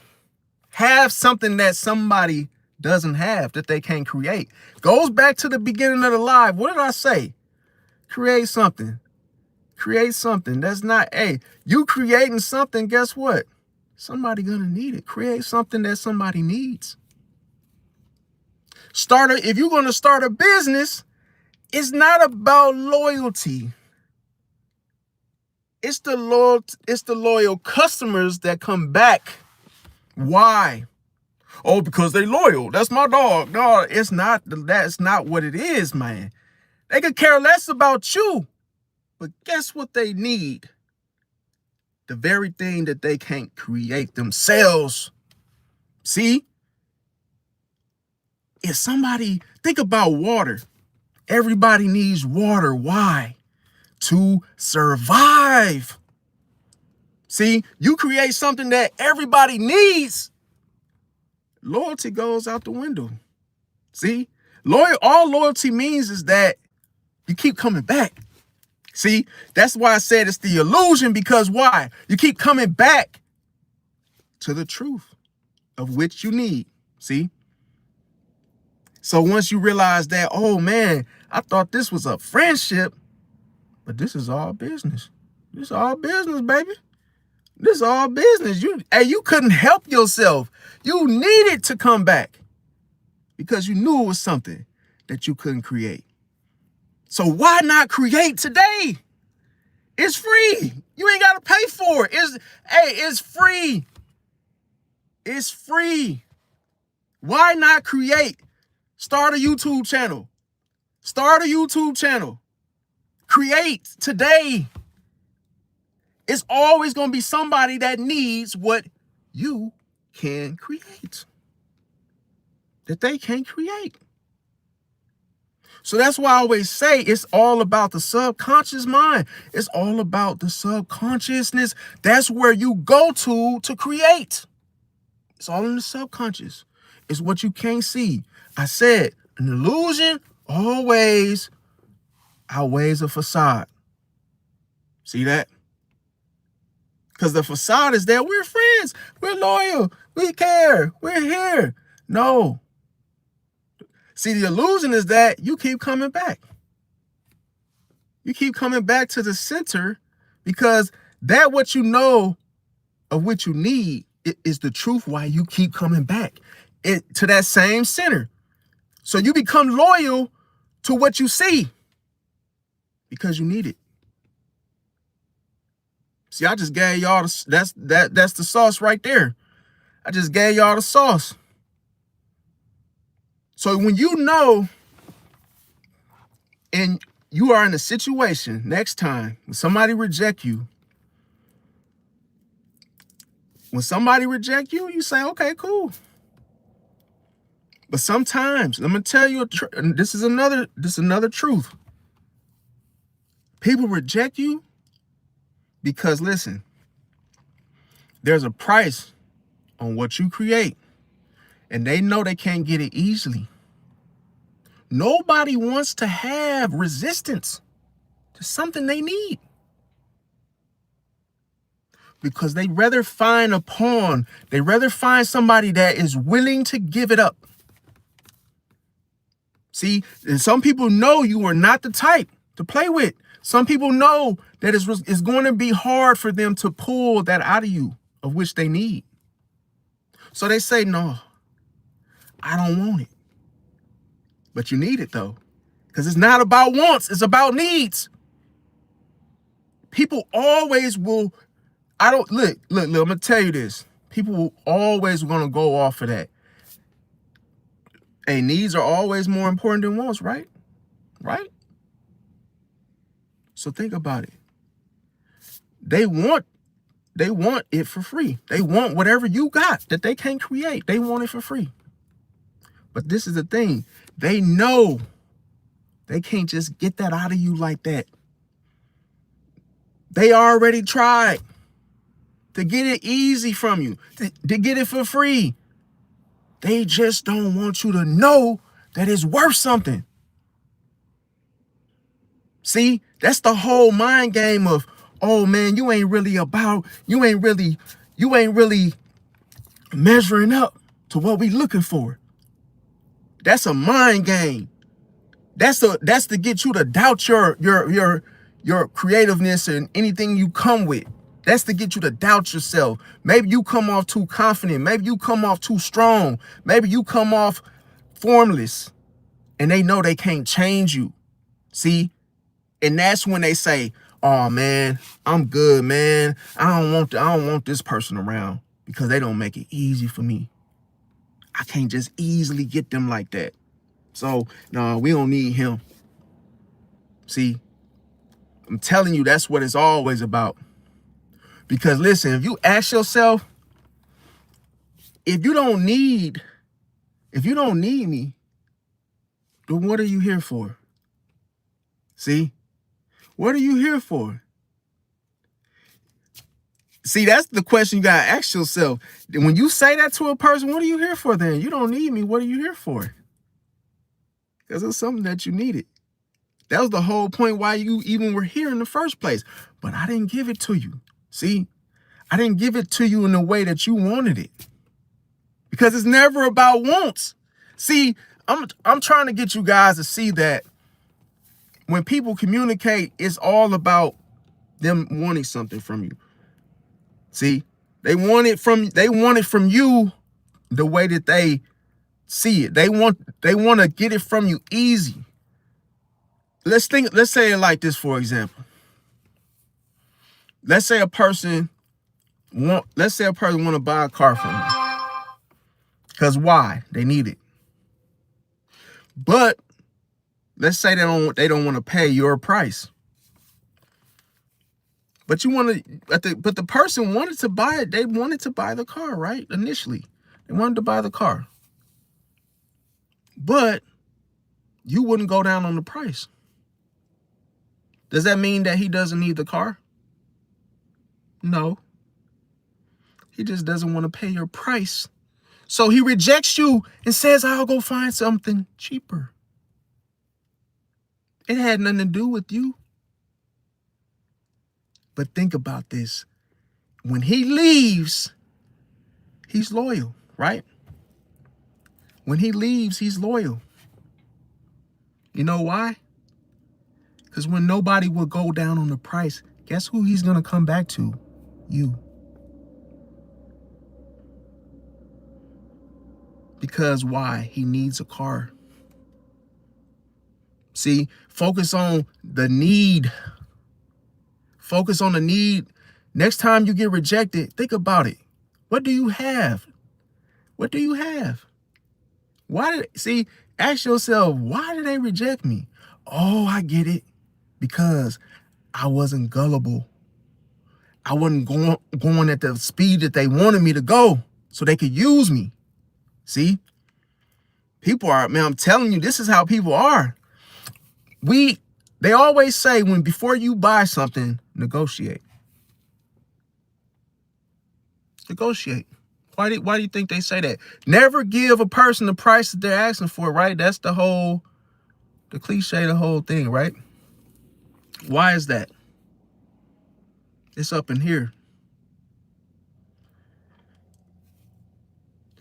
No person that knows better will ever switch up on the price unless one thing. What y'all think in the chat? They need the money. See, how desperate you are is how you will end up changing the price. Because why? You're desperate. The people that reject you, what they really want you to do is beg. No, please don't. No, please don't reject me. No, why are we not friends? Why are you guys doing me like this? That's where they want you. They want you in a weak. They want you to be weak for them to use you. Because they need that from you. They need that of which they can't create. See, it's never about, oh, them not needing you as a friend. No, they need you. They just don't like the way you coming off.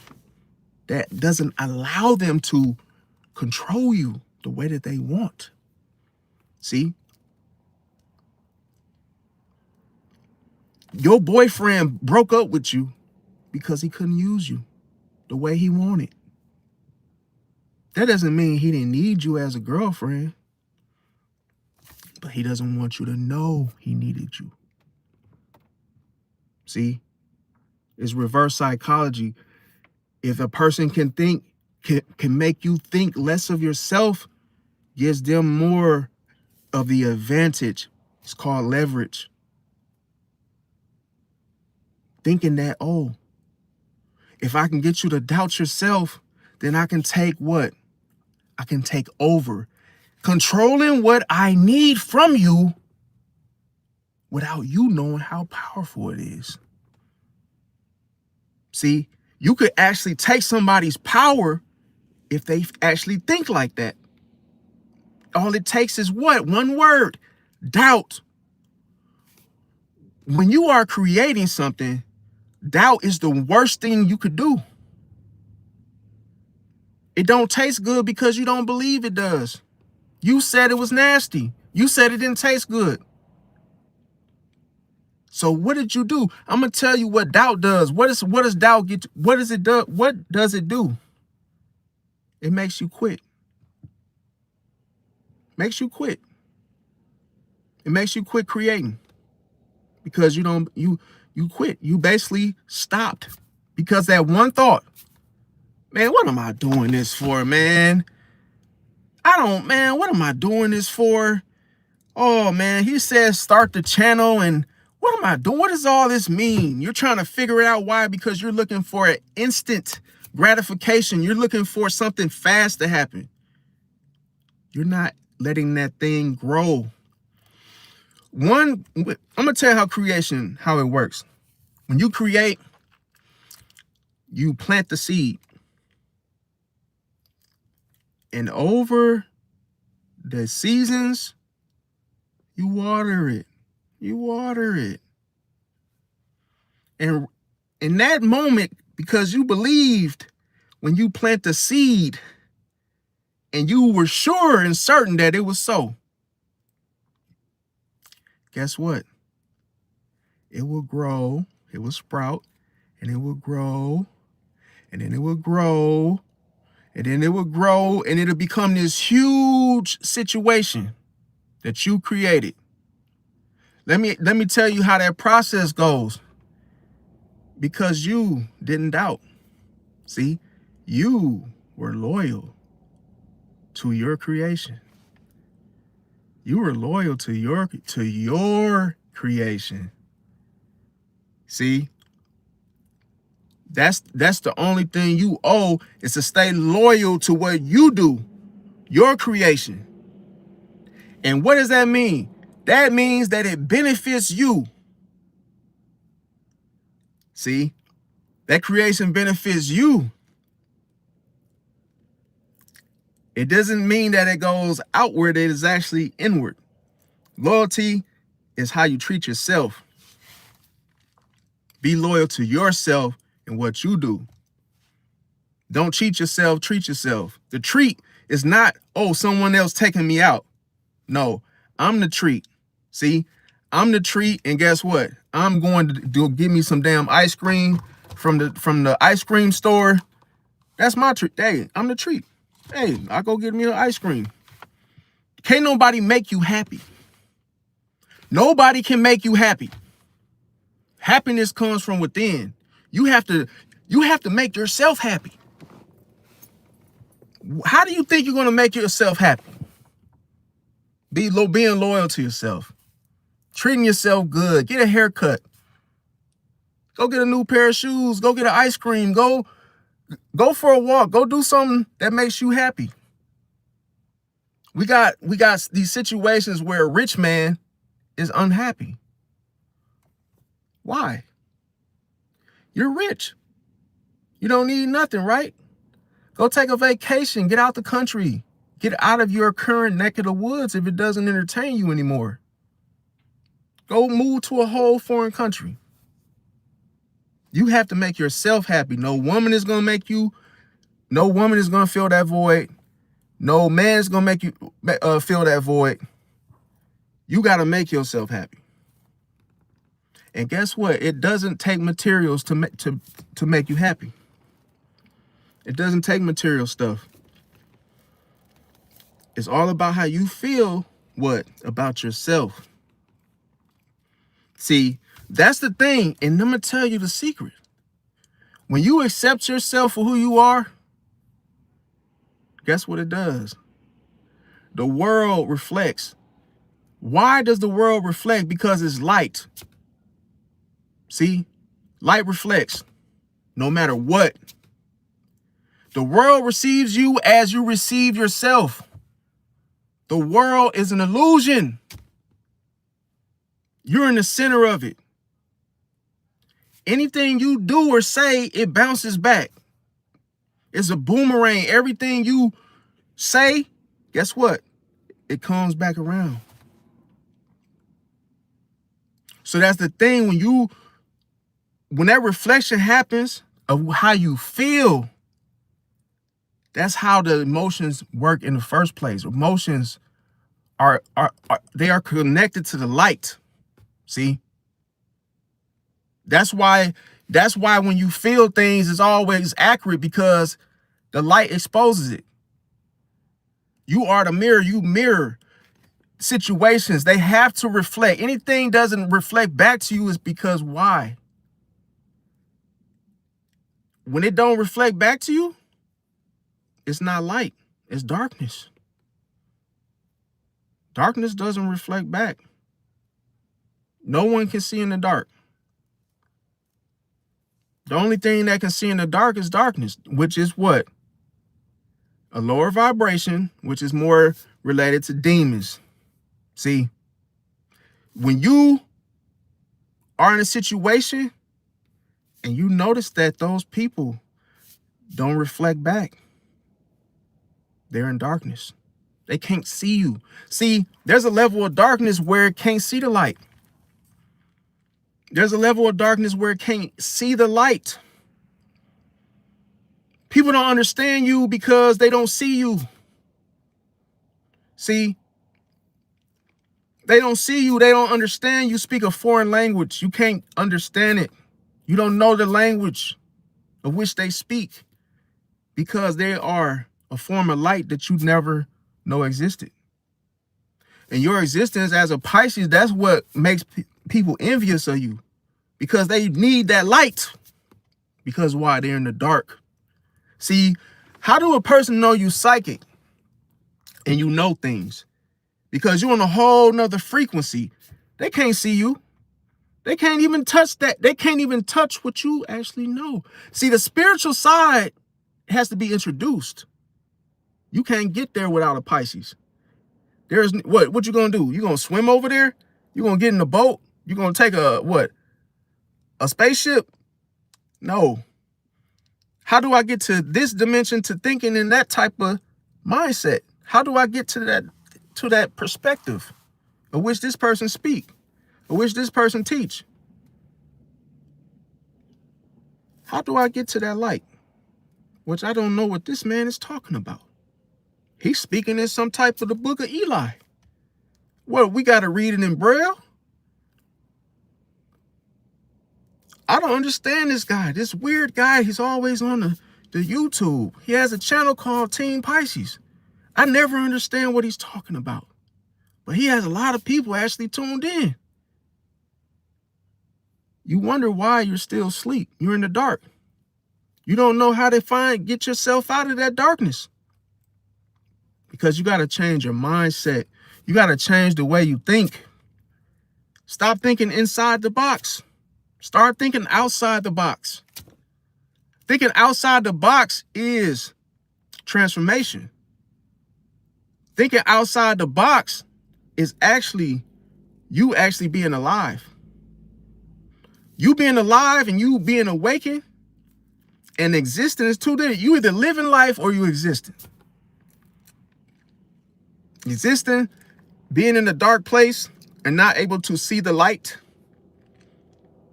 See, that's crazy. And a lot of people don't know that, because They wonder why they have no energy. You don't have no energy because you're in a dark place. Turning the light on doesn't even work. See, you got to get under that light, that 777 light.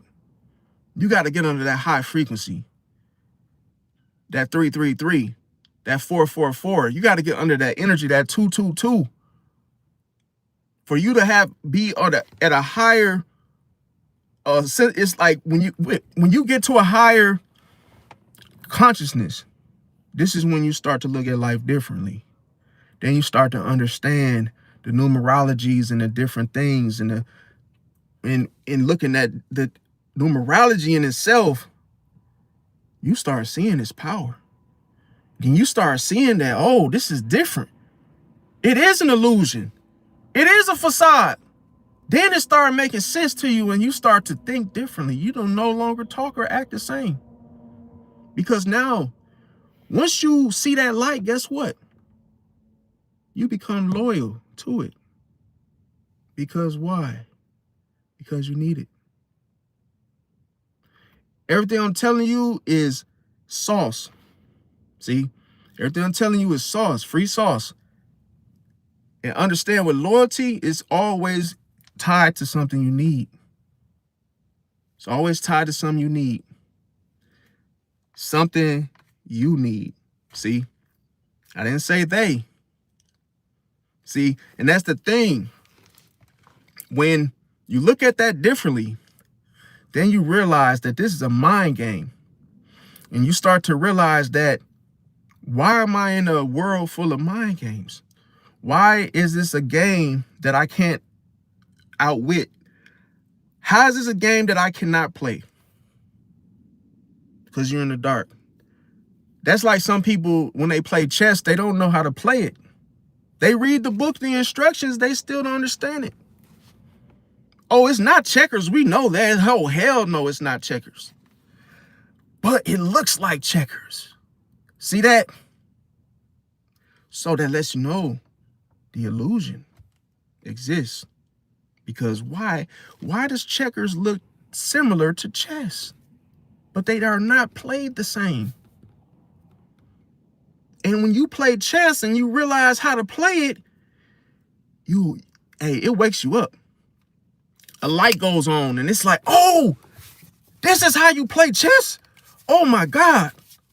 I didn't know that I was going to have to get my juices flowing.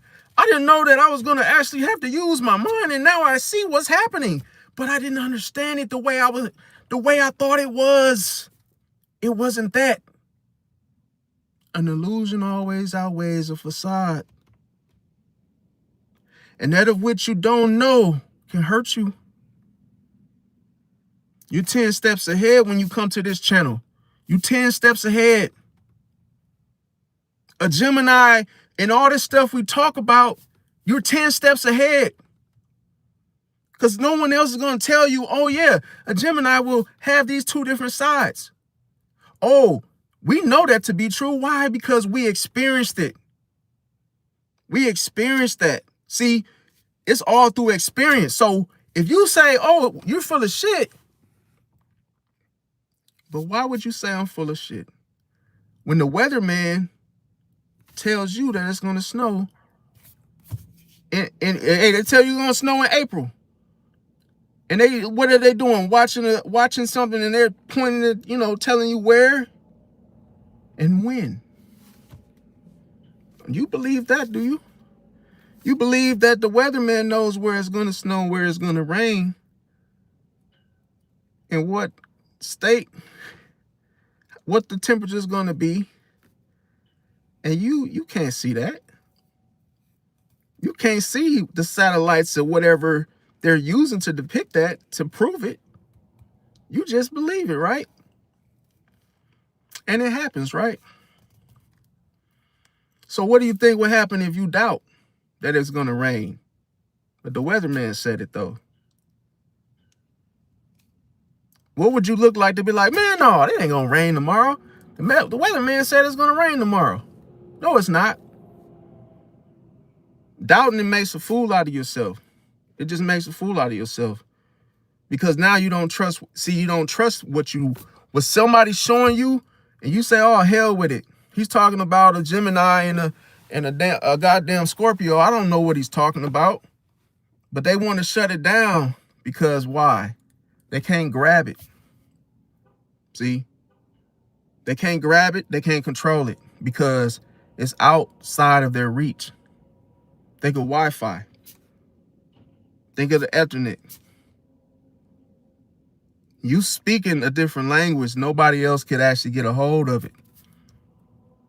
How do we get it? We want it, but they never tell you they need it. See that? So they hate.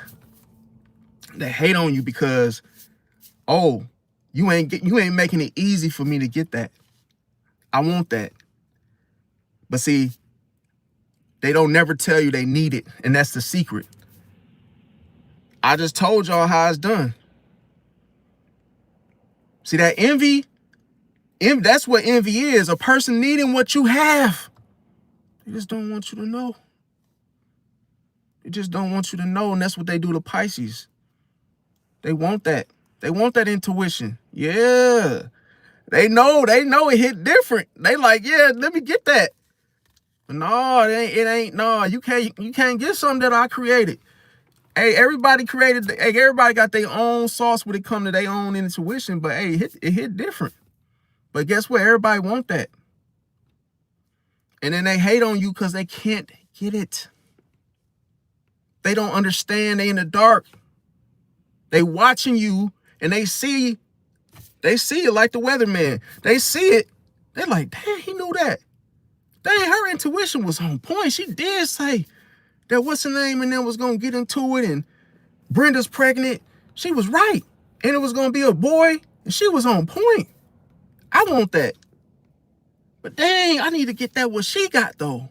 See how people, they watch you and then it's like they actually see your gifts and they like, man, I need that.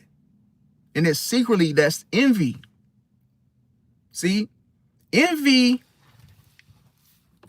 what envy does is it keeps bringing this person back around to you. Imagine, okay, we know this to be true. I'm going to put it like this. You see a stray cat, right? A stray cat. But let's say you put a box or some type of cat bed outside of your front door, right? And you put a little catnip or a can of tuna because you know that stray cat is going to come back. That stray cat says, wait a minute. It's a bed here? Did they make this for me? And hey, it's always something that I want that's here. Oh man, they always got the bed out for me. Damn, they got the little cat food. It tastes pretty good. It tastes fresh. Oh, I think I'm gonna keep coming back because there's always something here that I need. Why would I go to a different person's house? I'm gonna keep coming back to this same house at this same very time every day because why? There's a pattern here. Every time I come back, there's a pattern. There's a God damn it, it's a damn another can again. Why do you think that cat keep coming back? That stray cat keeps coming back to that person's front door because it needs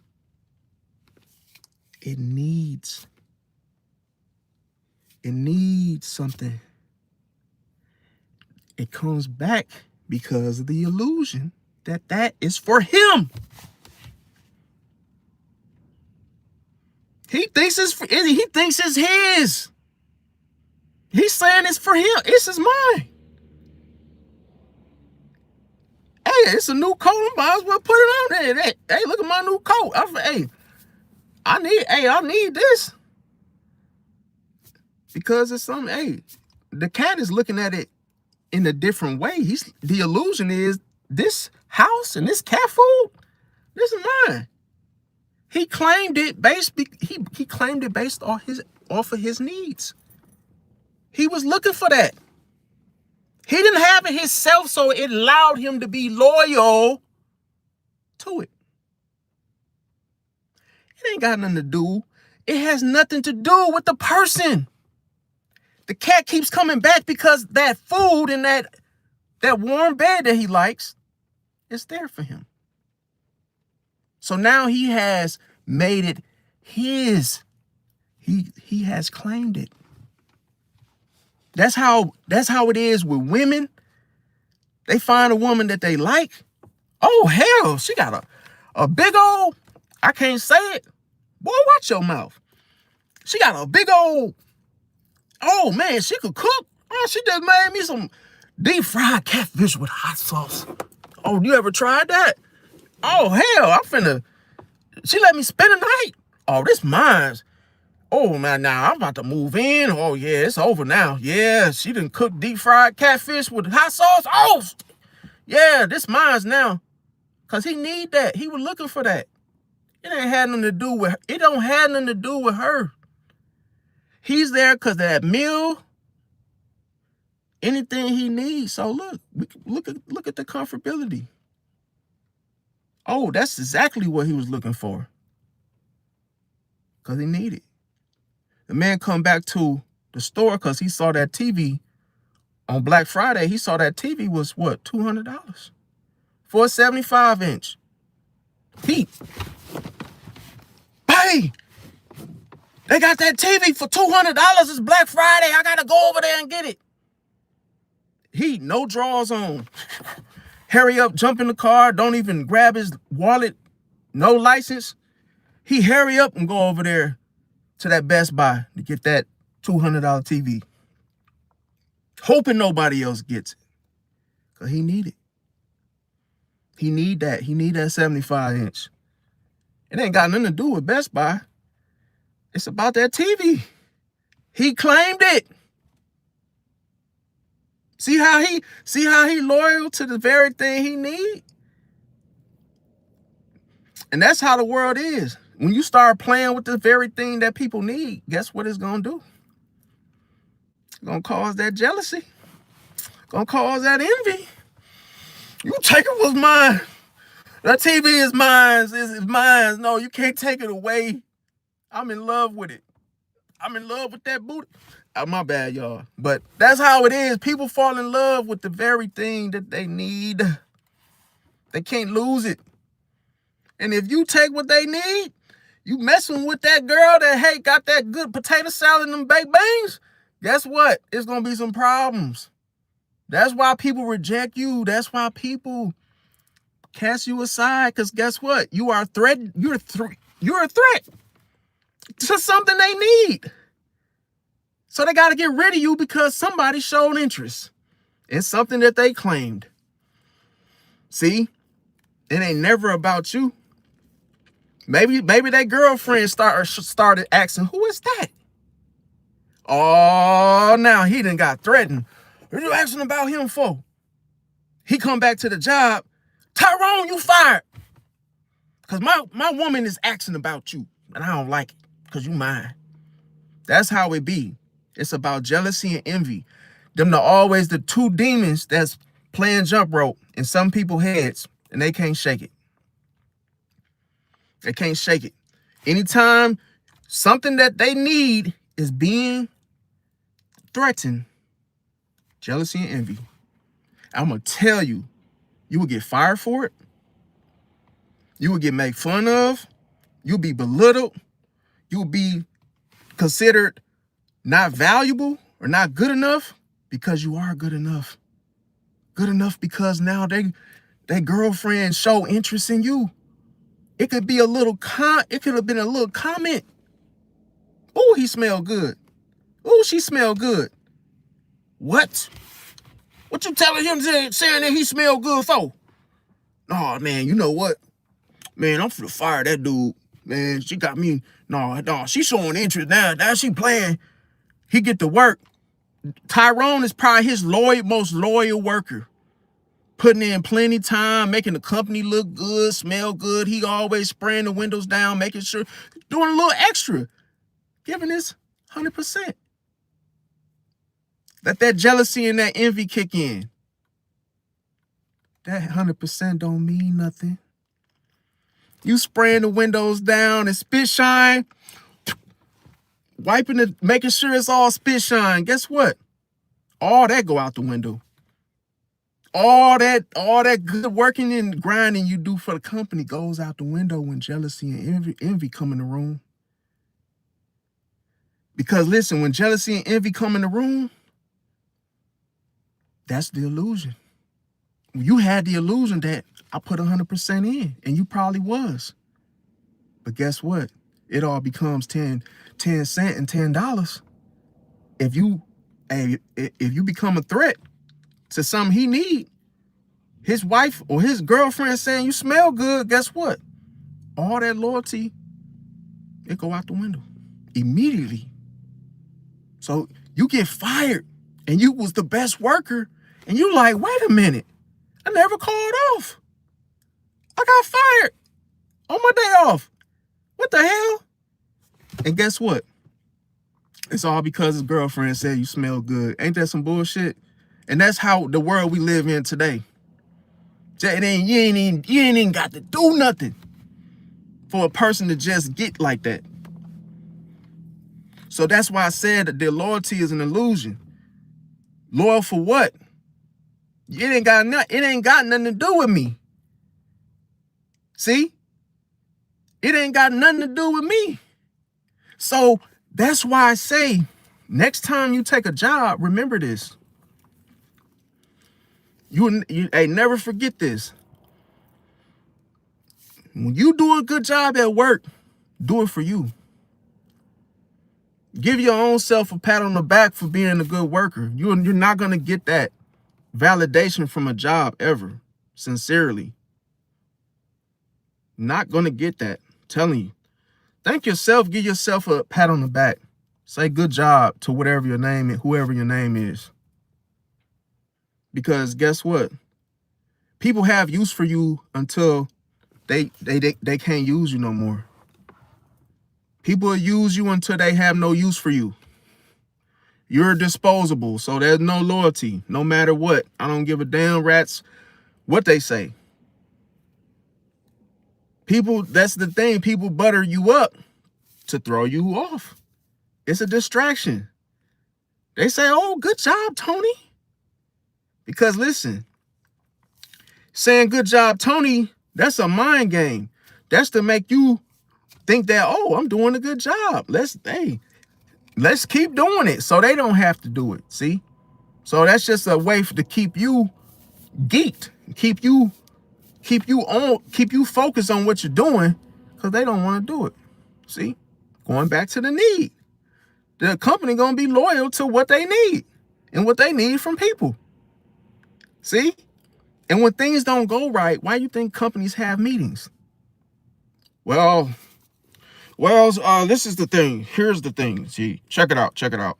See, we're actually doing some different, changes within the company. And I talked to my secretary, and we actually gonna change the way, what this is the thing. What the company wants is we want everybody to actually work Monday through Saturday. This is what we decided, and this is what everybody needs. We feel like this would be the best for everybody, right? Yeah, because Cindy needs a day off, and and see how they always change it to what the company needs. It's never about you. You just another pair of hands. That's why I say loyalty mean nothing. There's no such thing as a bad worker. There's no such thing as a good worker. See? Bad workers are considered bad because it's a psychology game. It's a mind game.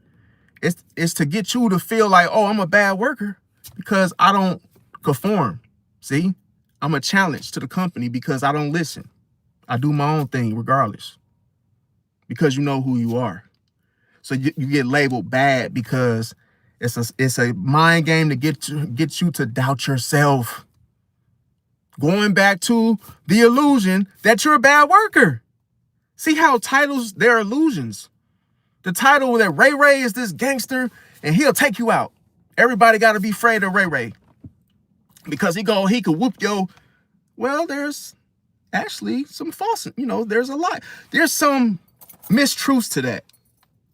Because you actually have all these different people that can fight. So Ray is not the only gangster, whoever he thinks he is, right? So you got to know things. And then on top of that, people get these labels, and those are illusions. Those are just the label that people give, name tag and secretary and Mr. Doctor, whoever, Doolittle or whoever it is, they get the name, and then people get intimidated by the so-called name, thinking that they have to bow down to these people, when really they just want you to be afraid of them so they can get what they want out of you easily with no pushback. See, and that's the thing. Like, we talked in this last segment about loyalty, and then when I start tomorrow, when I get on I'm gonna do another 3-hour live. We'll talk about respect. So people actually have misconceptions about respect. Now I got some more for y'all. So the next thing, when it comes to Aries, like I say, they start fights to see if that they'll start fights on purpose to see if you'll stay. See, and that's a tricky thing, because Aries, you would think they're upset and mad and explosive when they actually come to you like that, or they bring that drama to you. You may oftentimes think you might think they're serious, but they actually could just be a test to just see, like, oh, are you going to stay or not? And Gemini does the same thing. They always test you, and you don't even know they're doing it. Now, my solution for Pisces will be to match their silence with, being calm. But hey, just always remember, with Aries, you do not have to prove yourself. Even though they make things a competition, don't fall for it. Now, next time talk about is Taurus. With Taurus, y'all understand that Taurus, they value loyalty, but when it comes to, they value loyalty, but another thing that they hoard on is control. See, so it's based off of who they can control. They have to be able to control you to keep you in their entourage, to keep you around. They base their loyalty off of that. The envy comes from a Taurus. So the envy comes from a Taurus, and I'm talking about regard to Pisces. The envy comes because your emotional flexibility, Pisces. So that's what triggers their fear of change, because a lot of times they wouldn't want you to join anything that they're doing because they don't want you to change it. Nope. If you ever notice, like, you could hear about a Taurus starting a business, and a lot of times they won't really let you join them or give you an invite to it because they want to control it. They want it to go a certain way. They don't want any change. Now, the thing about it is, I'm gonna tell you guys when they get disloyal regarding this, is that they'll use comfort as leverage. See, everything has to feel comfortable to a Taurus for them to move. And this can be manipulation for control if you do not participate. For instance, let's say you want to meet a Taurus friend, and you invite them over for dinner, or say you may want to meet and greet. Oftentimes a Taurus will want to do things their way, on their time, when they're ready. And it's hard to get them to move when you are ready. And a lot of times they also want more information. They may want to have everything about you in the palms of their hands for control. So they could be disloyal regarding this, and they could use it as leverage. So how would, basically, I'm gonna give you all an example of how this looks. So basically, like, they might say things like, oh, don't leave what we built. They might say those type of things to make you stay, and that's when they can be disloyal at the same time. Like, for instance, I'll give y'all an easier story. So I knew this one Taurus woman, and she wanted to know what I looked like. She kept asking me to send her pictures and videos of myself, and hey, let's FaceTime. And I'm like, nah, that's controlling, because you just want to see how far I'll go to use it as leverage. Because remember, when somebody asks of you something and you guys just met, they shouldn't be asking for pictures and all this type of stuff. Now, if you meet on a chat site or something like that, your profile picture, hell, you could zoom and that you might put a few pictures on there. But to actually have it in your possession, trying to have it in the palm of your hands, you don't need that. That's just some control stuff. That's just for you to have a person's personal picture in your hands. And this is the thing, you don't know what they're going to do with it. See? So that's the whole trick, is that you don't know where they're going to put that picture or that video. So nine times out of 10, you probably won't want to give it to them. But then the Taurus will play games around that. Well, why? What, you don't want, what, are you catfish? Or hey, is this really you? And it's like, no, it's not about that. It's me, but hey, I just don't want to give you my picture. And they can take it personal and betray you for that. They can become disloyal because you didn't give them a picture of you or something that they wanted from you, which is control. Now, to fix this is, like I say, you can show stability without submission, you know, and a lot of times it's like, hey, well, let's just meet out. But here's the thing. You might just need to keep the mystery alive, because I'm going to tell you another mind game of a Taurus. They'll play the mind game for leverage and control just to see how far you will go. They in doing this, they're trying to gauge how like easy you are, how gullible you are, and if you'll just like give it all up just because they asked for it. And then they use that to determine whether they are interested in you or not, based on how you move with that. So guess what? You would think they're loyal and that, hey, I gave you a picture, I gave you a video, and we FaceTime. And then all of a sudden the Taurus could call you, and guess what? They'll say, after thinking about it, I'm really not interested. And you like, at that moment, you like, man, it's some BS, right?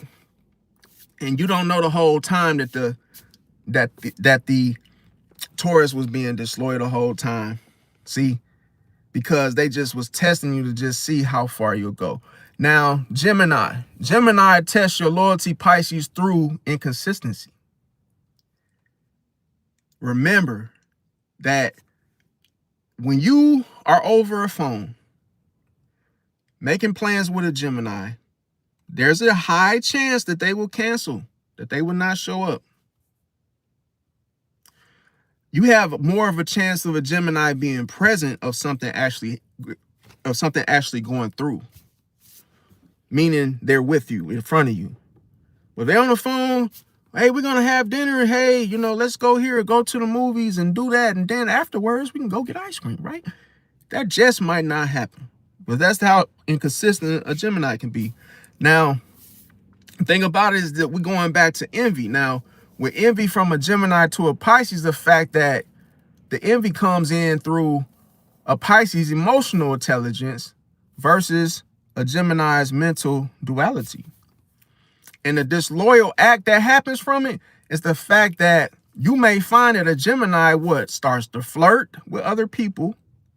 And this is the #1 killer right here. Talking behind your back. Talking behind your back just to see your reaction. Remember, Geminis are all for reactions.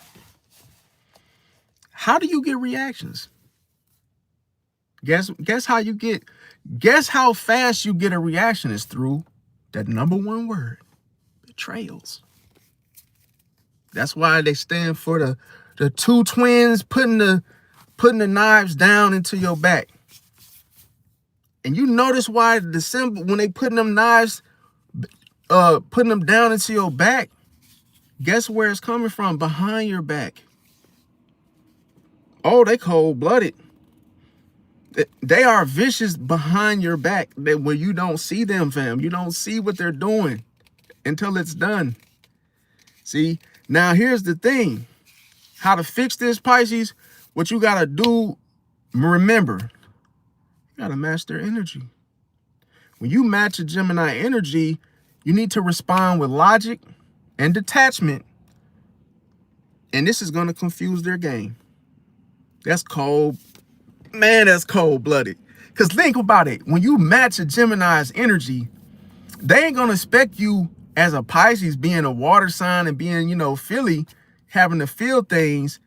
And you, hey, you adapt that whole logic and then you detach.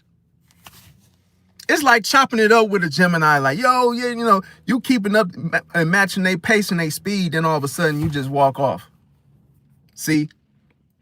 You just detach. Boom, detach. They're going to be like, wait a minute. We were having a conversation. You just left. No closure. No, hey, I'm done talking. See you later. Nothing. You just lollygag and just leave. See, that's gonna mess them up right there. You're gonna confuse that game when you do that. Now we're gonna talk about Cancer. When it comes to Cancer, they may appear to always be devoted to you, but they may guard their whole past, you know, the past over you. See? So it's like they'll go to when it comes to them being envious, a lot of times they'll be envious of your emotional independence. See, the fact that you don't need other people to feel, or you don't get caught up in sharing your feelings with others. You actually can swim and actually get over your situations, your emotions and stuff. So when it comes to, they may feel, another thing that they may be envious about is the fact that they depend to feel safe. Going back to the fact that how they deal with their emotions, going back to how you deal with yours, they may go to theirs and, you know, depend upon other people to feel safe. That's why if you notice how Cancers like to talk about stuff that's like kind of like you could feel the tension behind it when they share a story with you. It's intense. It's very emotional. That's them actually feeling safe in that whole conversation between the two of you. So it's like it's like a safety net with their emotion wise. It's like, oh, they're going on a rant and telling me their story, but this is really feeling very safe and comfortable for this Cancer. This is why they're doing it, or why they keep doing it. Now, the disloyalty comes in when that Cancer start guilt tripping you. They may use the guilt. When you start focusing on yourself and your own healing, they can get jealous. Now, why the hell would you get jealous of somebody handling and focusing on themselves? See? Because that's considered selfish to a motherly Cancer. See? Oh, you can't be looking out for yourself. That's being selfish. That's how they see it. So when a Cancer, like I say, they can drop them guilt trips on you when you start focusing on your own healing versus theirs. Now, the best way to fix this is to love without absorbing their pain. So when they telling you a story, it's very painful. You can feel the emotions behind it. Do not absorb that. Do not sit there and do not sit there and empathize with the heartstrings of feeling painful where y'all both start crying. Or both start, oh man, that was messed up, dog. Why they do you? You know, going all into that, because now you absorbing their energy as your own. You don't want to do that. So you can still love them, but just don't do it with the whole absorbing the pain situation. Next, we're going to talk about Leo. And see, with Leo, as you guys know, Leo, they need loyalty as admiration. The envy comes in between the Leo and the Pisces is when a Leo feels like your glow is quiet They see the difference. Oh, when I'm on stage, I'm loud in this uproar. When they see a Pisces, they like, damn, you quiet, but damn, you so outshining me, and you just quiet. You ain't even doing no loud talking and loud laughing and dancing and twerking. You just being quiet in the corner. And but hey, you outshining me. You can't be doing that now. That's how Leo is. And then the disloyalty comes in with a Leo is that they start, publicly just testing you just to see who follows you.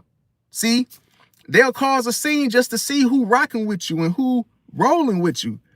Like, oh, Andre, you really following what? Oh, okay, you really got this a person. They want to see who is actually following you. Now, the fix is that you have to just go and respect their shine, but don't dim your light for theirs. See, respect the shine that they get. Okay, cool. I see you, Leo. You doing your thing, but do not dim your light. You see what I'm saying? In the same exchange, don't dim your light, Pisces. Now, Virgo, they seek perfection before they seek trust. See, it's all about, it has to be the perfect experience, perfect situation, perfect friendship, perfect relationship. The envy comes in when your acceptance of imperfection, when you're like, oh, okay, everybody's not perfect. When you come with that type of attitude, that's when that envy gonna come from a Virgo. Everybody's not perfect though, Virgo. The Virgos, they feel some type of way about it. What you say? Oh, no. No, everybody is perfect. Yeah, you can be perfect. Yeah, you could be tidy and keep everything neat. Always. Long as they always have something different. They're opposite of Pisces. Now, here the disloyalty enters through the fact that Virgo criticizes you to regain control. See, cutting down on you and saying, all this stuff that you are not doing. Yes, definitely they do this to regain control. But here's the thing. You as a Pisces, what you got to do to trick and throw off a Virgo is thank them. Thank you for telling me my weaknesses, Virgo. Thank you for your insight. I really appreciate it. But at the same time, you got to keep your boundaries intact when you're doing that. Now we're going to talk about Libra. See, Libra will use charm to disguise their indecision. Oh, I'm not going to make a decision right now. I'm going to be a little indecisive. Why? Because I'm going to use my charm to hide it. Not making a decision, but you still being nice to me to my face, to why save face.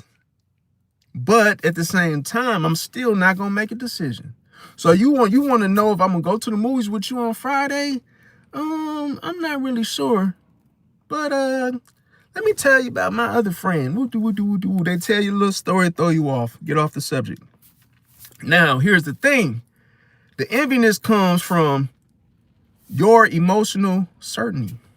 See, your emotional certainty, that's what they're going to become envious about. Yes, that Libra is going to be mad as hell because now you trust how you feel.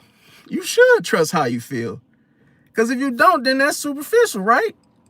So then at the same time, where they become disloyal with the Pisces is that Libra would try to play neutral while betraying behind the scenes. Cold-blooded, man. As cold-blooded. See, they would be disloyal playing neutral to your face. Where it comes off like they really messing with you. They really rocking with you. But remember, how can you trust somebody that can't make a decision? Man, this is so crazy. Like, how can you trust somebody that can't make a decision? That's like saying let's say you're on a flight, and let's say the pilot can't make a decision. You guys know how that's gonna end, right? You already know how it's gonna start. It's gonna end up probably like Kobe Bryant, fam. If you dealing with a damn pilot that cannot make a decision, y'all gonna end up crashing, man. Because you gonna be like, oh, it's a storm, and everybody looking at the pilot like, and the pilot's a Libra. Cause everybody, you know, Libras cannot leave for shit. You know what? I'm not even trying to cut down on y'all Libras that's probably watching this. I'm just like keeping it real. Libras, they don't even want to be. I'm gonna tell you the funny thing. Libras do not even want to be in that front seat. They don't want to lead shit. No. A Libra, putting them on the frontier of a plane, a flight of what? 21 seated I'm not trying to say it like that, y'all. I'm just trying to give you guys the best analogy that I could give. Is that on that flight, the pilot is a Libra. They are already uncomfortable putting them in the front hot seat like that. And all the decisions are on them to actually lead, get us from point A to point B safely, right? You better have a better chance of putting a damn 5-year-old or 15-year-old that actually went to flight school. You actually better off just putting somebody else there. Put it like that. Because your chances of getting from point A to point B, you end up like Kobe Bryant. Oh, that story gonna go like this. We were driving on the plane, and then this is what it's gonna go like. Oh, it's a storm. Oh, pilot, are we gonna be able to make it there by 7:30 a.m.? Or hey, we're going here. The pilot gonna say, well, yeah, I'll get us. You guys know I'll get us there. Come on now. You guys really think that? You know, they're gonna charm the hell out of you and crash that mother. That's how it's gonna end. They're gonna be like, it's all good. Yeah. No, I wouldn't. Why'd you say that? Why would I now? Why would I crash? Why would I do that now? And then, a cloud, boom, and just crash. And then I'm gonna tell you something. If the pilot survives and he gets interviewed, what is he gonna say? What would that Libra say? They would say this. Well, I was gonna go left, but then I seen the cloud and it was in my eyes, and I damn sure couldn't go right. So I ended up just crashing. Because I didn't know what to do. I couldn't make a decision. I couldn't decide because everybody was asking me questions, and I was just trying to keep everybody hopes up that we were gonna make it. See how charm kills? Charm, I'm gonna tell you something about charm. Charm, people think that charm actually works. Let me tell you a secret though. Charm only works to the people that it works on. But here's the thing. Charm, all it does is temporarily makes you feel safe. See? And it's really done to save face. See? It's just a fake way of saying everything's going to be okay. For that small little second, you're like, okay. Everything they said that you can have a cookie, yeah. And then all of a sudden, you bite into that cookie and realize that it's too hard. You end up cracking your tooth and you like, what the hell? And then you like, your dentures might fall out. And you like, what the heck? She said I could have a cookie, but the way she said it was so sweet. Like she just said it like in a nice, you can have a cookie. She didn't tell me these cookies were stale. That's what I'm saying. It's like temporary makes you feel like everything's all good. Everything's going to be okay. And then bam, it's like all of a sudden you feel this boom, like you crash.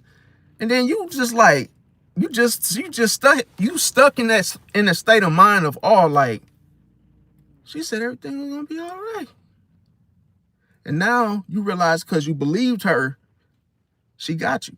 See, that's how Libras are. They can really make you feel comfortable, but it's not comfortable. See, you fall for that charm, then that's your mistake.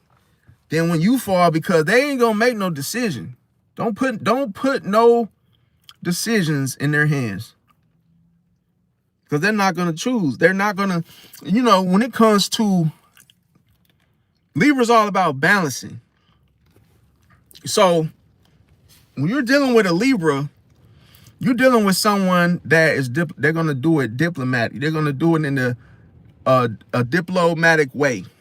So it's like they got their own way, and their choices are not in the whole options choices of what they have currently going on right now. So it's like their options are something different. And then in a situation of what they choose to do, it may not be something that's going to work in your favor. It will work in their favor because Libra's about balancing. And I'm going to tell y'all a secret. This is why Libras will hook up with a guy that's not good for them. See? Or a woman that's not good for them. Because if they consider themselves good, then they would have to get with somebody that's actually not so good for them to keep the balance. Remember, they're loyal to the scales. See, they're loyal. They make decisions off of the scales.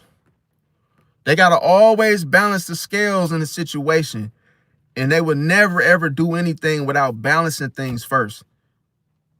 So a lot of times you don't get an answer and you wonder, why do you have to wait? You ask a Libra a simple question, there's always going to be a delay. And all of a sudden you start feeling like, damn, I need to just have a macro. I probably just need to have a little macro ready for this Libra. Because damn, they have you waiting forever. Damn, you don't know when you're going to turn left or turn right. Shit, that shit might not happen till next year. Oh, I might as well turn right now because I'm about to crash. That's the thing, though. Libras are not good leaders. Not good leaders. Because they can't make decisions. You can't even be a president because you can't make a decision. How you going to save the country? When, next year? When you decide? Who's going to wait on you? But see, the balance is charm. See, the charm keeps making promises that the Libra can't keep and that they won't keep. So when you're dealing with indecisive Libra, the whole trick of it all is that she doesn't know what she wants to do until she has control of the situation. See? I'm going to tell you a secret with Libra. The game, the manipulation is that you believed her. When she couldn't make up her mind, you believed her that she was being honest. See? She charms you with the idea that she doesn't know what she wants yet. She waits to see if you'll wait for her to decide. And if you do, she feels like she got you. So what am I saying? She creates the illusion. She creates the illusion that everything's going to be all right. And people fall for it, left and right. See, if a Libra always listen, you wonder why a Libra never joins the club? He or she with a Libra would never join a club of people they don't know. See how they have to have control in it? They're not going to join. No. They have to be diplomatic about it, about that choice. What you think a person get an invitation to a party? A Libra probably won't go. It's not because she's not interested. She just wants to see if you'll wait for her to decide or him to decide. Remember, Libra is all about plotting behind the scenes. Libras don't do stuff if you look at all the gangsters and all the people that are Libra zodiac sign, do you notice that they don't never do things right away? They always plot and plan. NBA Youngboy, Lil Durk, they don't just pop out and just do stuff themselves. They set people up. They plot. They plan behind the scenes secretly. It's what you can't see when it comes to a Libra. See? Because I'm going to tell you why. It's all about appearances with Libra. It's how they look. They care about their image. See? Not so they don't want you to see, they don't want you to tank their image. They might want to look, it might be a female. She wanna, in front of people, she wanna look beautiful and always have this reputation of being that. So she don't want no scandals, nothing about her sleeping with such and such, being blamed or accused of stuff, because she wanna save face. But under the radar, she could be a hoe. She could be everything that she don't want you to know. And she would carry herself. She's like the type of woman that carries herself in this conservative type of way. She might have always looked like a businesswoman. And she wants you to believe that about her. But she could be a hoe behind the scenes, stripping, doing the very thing you would never think she does, because she got, every time you see her, she got on high heels and a business suit. She likes to cover it up.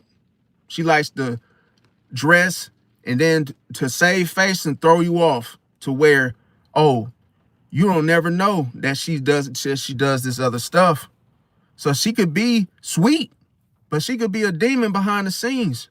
She could have another side to her.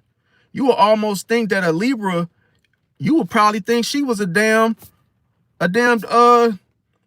mutable, you know, you think she was a mutable sign, but she's not. She a cardinal air sign. So it's like you don't see the cardinal right away. You see the charm. You get blinded by the charm and deceived by the charm into thinking that she's the way she wants you to think she is. The way that she wants you to think of her is the way that she sets her up herself to be. So as soon as you believe that she's a nice young lady, you didn't even know that she's a demon. It's like what she's doing is she's making you believe something that's not there. Because air signs to a Pisces, especially a Libra, is there to make a mess. See? Think of somebody leaving the window open, and when that wind come through, and let's say you got a cup on the table, what is it gonna do? Not a glass, but a cup. It's gonna spill over. In what direction? You don't know. So it's a mess. And you got to be slow and steady like Freddie when you're dealing with a Libra. Pisces, you have to, I'm gonna tell you how to peg. I'm going to tell you how to peg a Libra. What you have to do is be slow and steady like Freddie. You have to master energy, and you have to be just as indecisive. So when are you coming? I don't know. Might come on like Friday, but everything's going to be okay. See how you're going to throw that Libra off? Because I'm going to tell you the secret.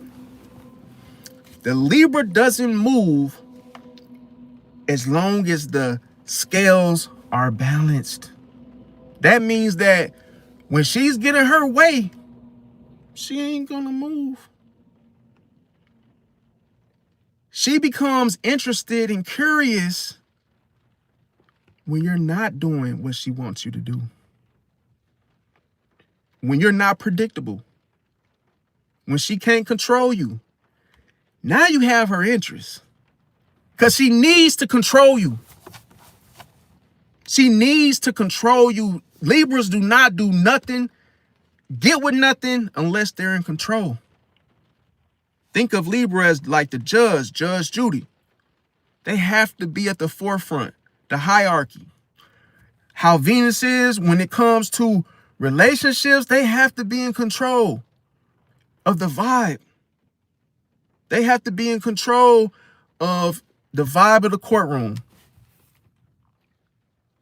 So That's why you never know what the judge rule is for the courtroom. Every judge has their own set of rules, right? And this is the whole spill of it all. You never know where you stand with a Libra. Because just when you think it's sweet, it's sour. See? So how you throw off a Libra is you have to be hot and cold and indecisive. You can't do nothing fast. See? You do something fast with Libra, you're going to get scammed. Because listen, you would think it's 50-50 with a Libra. No, it's not. See? It's not. Because if it's 50-50, best believe that Libra, she's going to feel like everything is even. Why should she join you on something? Why should she show up? When she can see you half the time, that works perfect. I can see you half the time, and then I can talk to my other. She knows she could do something else because she knows that you will settle for 50% of the time with her. So that's the thing. You got somebody that is very highly intellectual, a person that uses their mind and understands a Gemini and gets along with the Gemini. So the trick is, since you are a highly intellectual individual, the best trick for a Pisces to peg a Libra is you have to stimulate her mind. How would you stimulate her mind?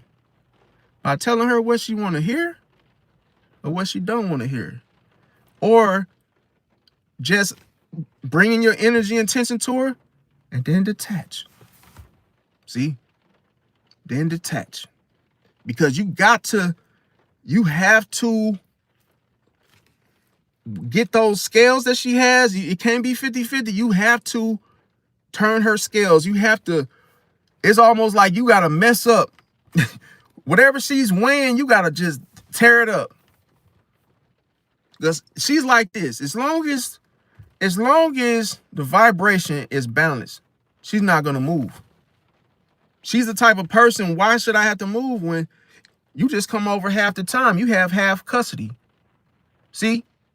You could just, she's the type of person that'll settle for that. Oh, you could just have them half the time. You could, yeah, of course, we can get a divorce. And yeah, you can have your son half the time. You can have your daughter half the time. But you can't have full custody, though. That's mine. See how Libra, she picks and chooses what she decides. She picks and chooses what she decides based off of her scales. All she cares about is her scales. She's the type of person, it's like, once everything weighs in and it's even, she's like, oh, I can chill. I'm good. I ain't got to do shit. Once you mess up her scales and she gets confused, she's like, wait a minute. Are you kidding me? This shit ain't adding up. Now you got her attention. Now she's curious. Now she wants to come to that party. Now she wants to come investigate. Now she wants to find out who that other girl is. Now she wants to find out who that baby mama calling your phone in the middle of the night. See? Because her scales are off. Shit ain't adding up. See? Now she has to get up off of her tail. Now she has to get moving and find out. See? Ain't that something? See? I'm telling you, man, Libras is dangerous, man. Now, the thing about it, you really have to learn them, though. Because like I say, Libras can be a trip. They are not the way they come off. Now, another thing I was going to say is that, let me tell you, whoosh, man, this is so, man, when I tell y'all this, y'all going to be like, what the heliante? What the hell? What you going to come up with something for this. When they are disloyal to a Pisces, they are going to play things neutral with you. What y'all think that is in the chat? Playing things neutral. To where you can't accuse them of something because they playing in neutral, right? While betraying you behind the scenes. Betraying you behind the scenes. Oh my God, man. Oh shit, man. That made me just feel, I got the goosebumps, man. Like, betraying you behind the scenes, but in your face, they playing it neutral. Oh shit. Man, because you could really think a Libra like you. You could really think a Libra is your friend. You could really believe that illusion that she's setting up, that y'all are the best of friends, that y'all in the best relationship, that you her homie, you her go-to, you her road dog. But she always would talk about you behind your back. See? Because that's interesting to her. She ain't got to make no decisions when she just talking about people. And she's still the one that's actually playing a role in it. But it's always the story goes like, oh, somebody done something to her. But really, she's talking about them to you, which means she's talking behind their backs. So what is she doing with you? Remember, she needs stimulation. She needs that social interaction. Just like Gemini. And that's to survive. See? So she's always doing this, talking. Telling. But it's a distraction because it keeps her from having to answer to people and decide and make decisions for herself. Because she's afraid of people knowing what she's going to do next. She's afraid of people being decisive with her. She doesn't want you to be able to make a rational decision, or she doesn't want you to be able to think in such a way regarding her. She wants you to have this image of, oh, she's just this, pretty sweet thing going on. She doesn't want you to know that she is this type of person, a bad type of person, or somebody that you shouldn't be dealing with on a serious level. Now, the thing about it is, how to fix this, you have to ask Libra direct questions. You have to ask her or him direct questions and smile when they stumble. See? Because she'll have a story for you that keeps her from having to answer you yes or no. So when you ask her a direct question, you say, hey, I noticed that you said you were married and that you didn't get a divorce yet. And then you say you were talking to Polo, and then all of a sudden, did you tell Polo that you were still in the situation? Because now you're telling me that you're in a relationship with Polo. And it's like, she will lie, and then she'll try to change up her story immediately to balance, to make it make sense. And the way that she knows, you will believe it. She was like, no, this is what happened. See, Loso is my ex. And then what ended up happening was they was trying to do me. She gonna suck you into this whole conversation and this bull BS about a whole story that she done made up to take your focus off of the truth. See, she'll never own up and say that she was the one doing such and such. Unless you are really one of those type of friends that she already knows and whoop-de-whoop. Like, unless she consider you like her brother, because she has certain people that she calls her brother, or somebody that's really close to her that she feels, then she will do that. Now we're going to talk about Scorpio. Scorpio, they value loyalty, but see, that's the thing. They test it through control. They see if you are somebody that they can control first before they actually determine whether there's loyalty there. Now, envy-wise, with a Scorpio, is the fact that your light is something. Remember, I said Pisces, your light. That could be something that a Scorpio, they can't possess it. See, that could cause jealousy. If them wanted something, going back to the need, they need that light and they can't get it, that's gonna make a Scorpio jealous. Now, where they become disloyal is the fact that, remember, everything is hidden in the dark when it comes to Scorpio. It's not like Aries. And if you could differentiate that, then you will remember this. But when it comes to Scorpio, it's all about the secret revenge. Yes, they'll seek the secret revenge if they feel betrayed. Now, the fix to this all between Scorpio and Pisces is just to be truthful, transparent, but private. See, the difference between Pisces and Scorpio is that Pisces is more about secrets. And when it comes to Scorpio, it's all about privacy. See, that's the difference. Now, be transparent, but do this just between you and the Scorpio privately. When you guys are transparent with one another to fix the situation, if you guys are battling that jealousy or just acts of disloyal, any type of situation regarding that. But never show fear or back down from that Scorpio. Never do that. Now, the next time we talk about Sagittarius. Now, Sagittarius is the fact that, okay, so when it comes to Sagittarius, the fact that they can oftentimes preach. They can preach about being honest or just honesty in general, but also they can run from emotional truths. So that's something you want to keep in mind there. The envy comes in when Sagittarius realizes that your depth reminds them of their own avoidance. See? So a lot of times they can be seeing themselves within you, Pisces. And then that can trigger them sometimes. Now, the thing about it when it comes to them being disloyal to a Pisces is the fact that when it comes to freedom, it could be used as an excuse to drift, okay? Now, a lot of times you may find the Sagittarius drifting in and out during conversation with you.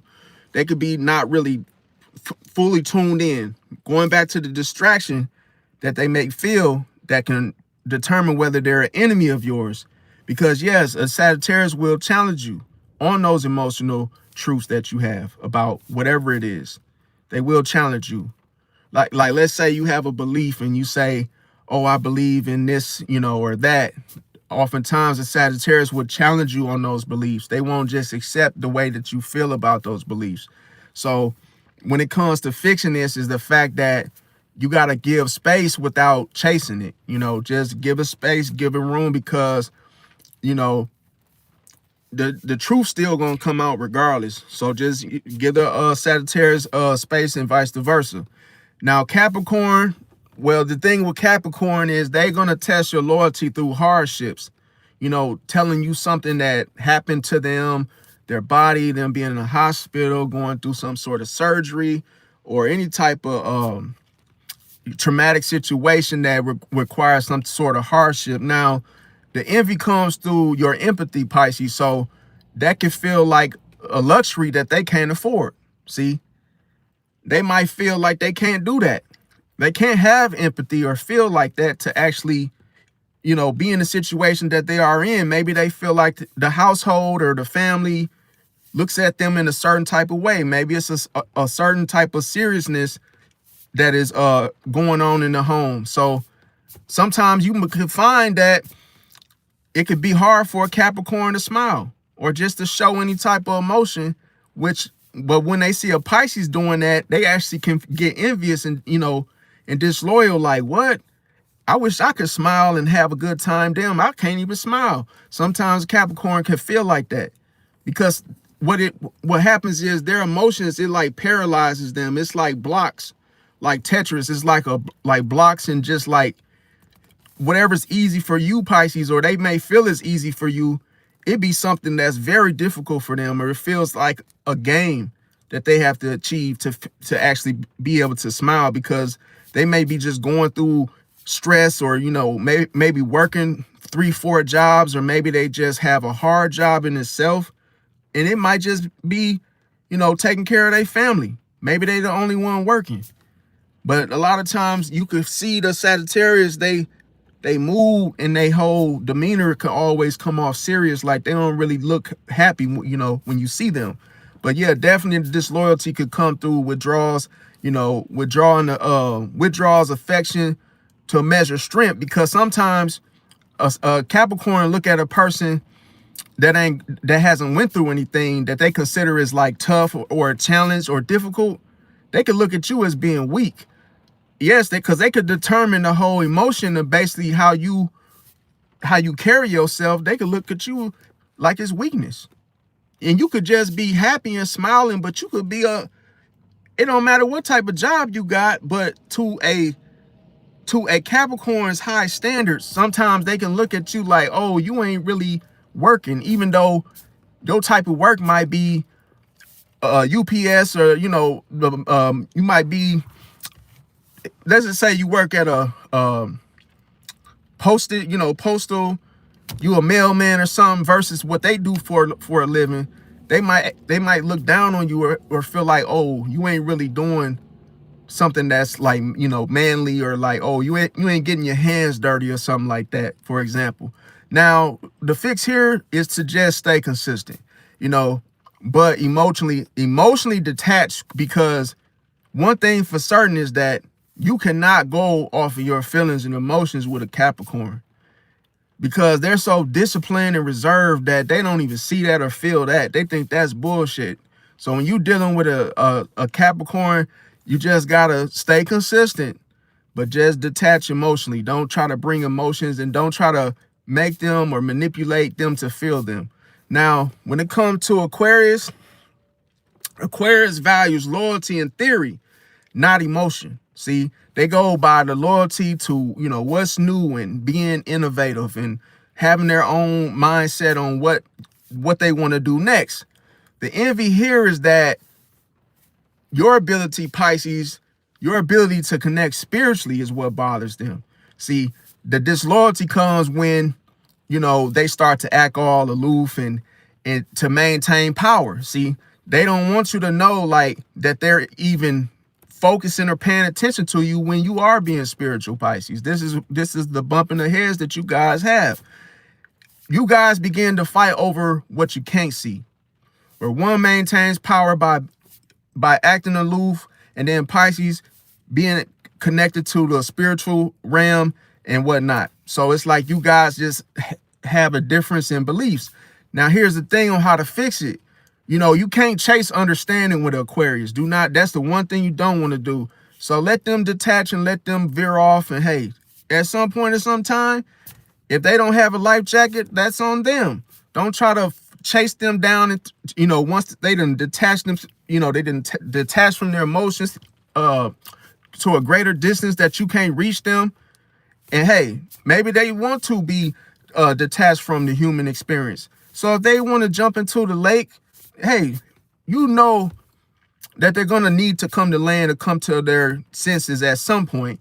So, hey, let them find their own way back to the surface and back to the, you know, the ground and the grass that we feel up on our toes and our feet.